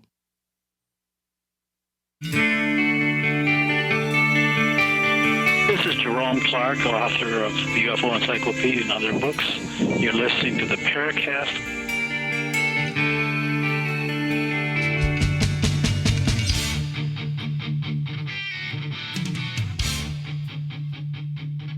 Dr. John Alexander, is this mind over matter? Then, can I will myself not to feel cold? You can do that. Thank you.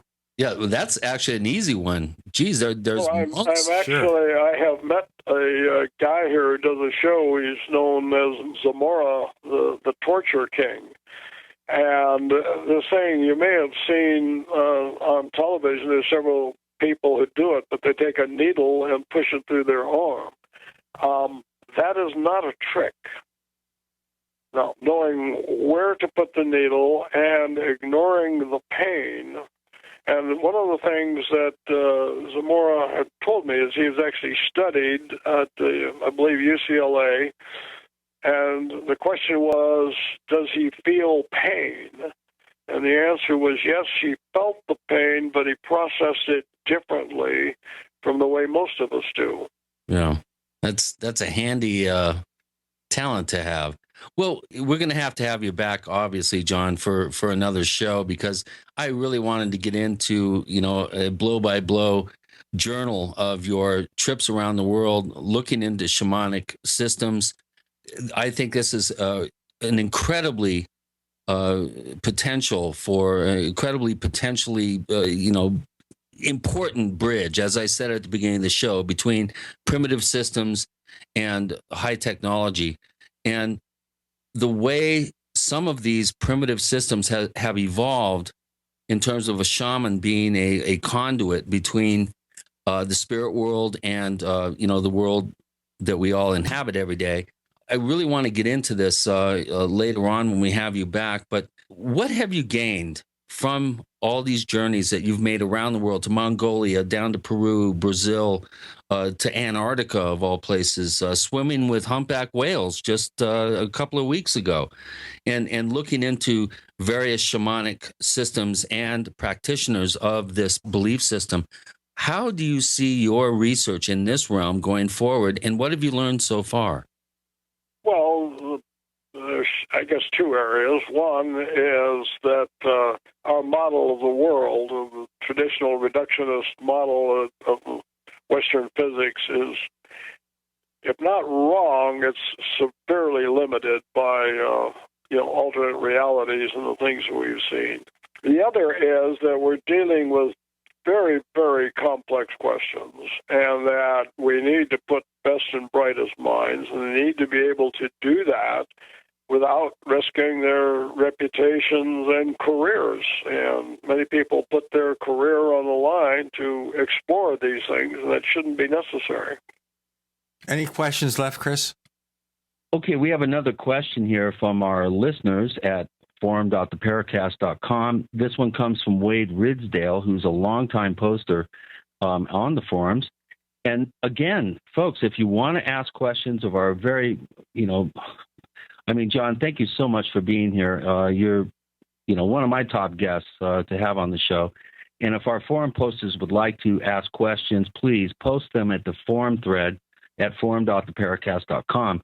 And Wade has a question for you here, and he's wondering if there's any particular events that you personally witnessed that you feel would validate your thinking that the UFO enigma is more than just a matter of extraterrestrial visitation.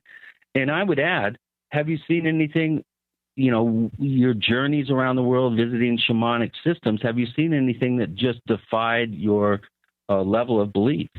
A level of belief? Well, have you seen anything that you just, it just did not make sense from your rational worldview? Well, many, many things. But the one area that I'll give as examples was last year traveling in West Africa. We were in Togo and Benin and had voodoo ceremonies. And I have videotape.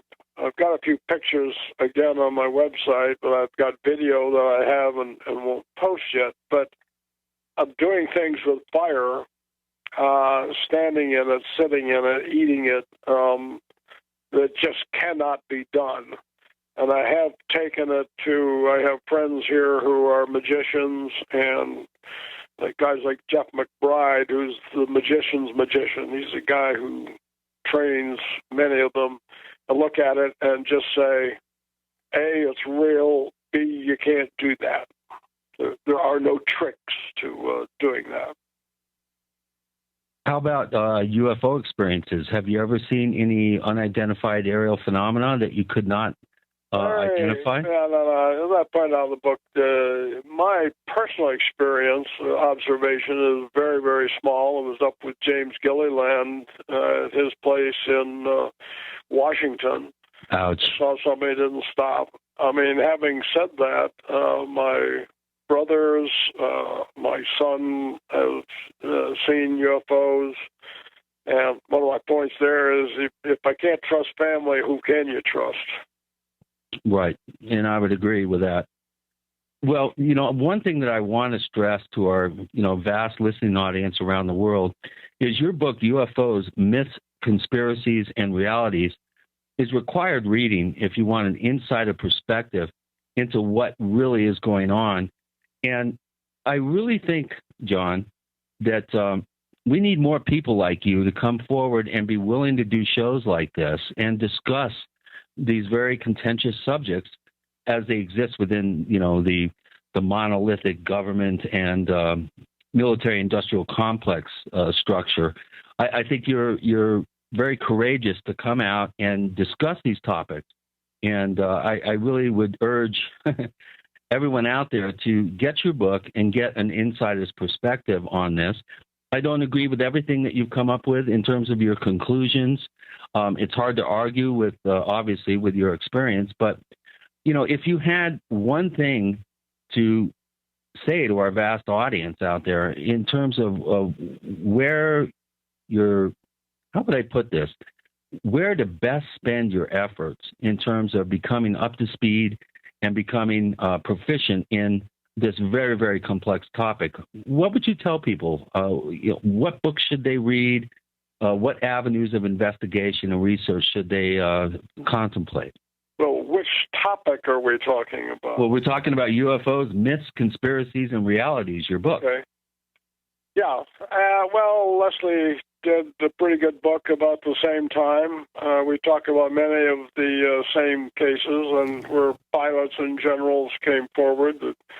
That compendium. That's Leslie Kane's book, folks. Go ahead. Jacques Vallée is a personal friend and did the forward to my book. I point out Tom Clancy. I had asked him for a blurb and instead wrote more than I expected about the book, and because of who he was, we couldn't not use it. It's kind of caveat emptor. You think? Okay, well, in terms of shamanic studies and looking at the obvious bridge, to some of us it's obvious, but there's a bridge between primitive systems that have evolved over thousands of years and modern technology and the disconnect that we have that connects us back to our past. What would be the best avenue? My wife's ayahuasca devotee. We have been at the shamanic conferences. You haven't got time for this, but what if plants have consciousness? Okay, tell our listeners, Dr. Alexander, where we can get more of the information that you have to offer. Well, use my website, which the easiest thing is just to Google my name. If you just do John Alexander, I'll pop up at the top of Google and go to my website, and you'll find tons of information. You click on many things. There are publications you can just download. You see the connections to various places. Let me remind you that you get the free copy of Secrets of the Mysterious Valley by Chris O'Brien going to theparacast.com, theparacast.com. Sign up for our newsletter. Chris's site is ourstrangeplanet.com, ourstrangeplanet.com, where he has books and ebooks available. He autographs his books, too. Go to theparacast.com to check out every single episode of the show from day one back in February of 2006. This has been just another great show. Dr. Alexander, thanks for joining us on the Paracast. Thank you much.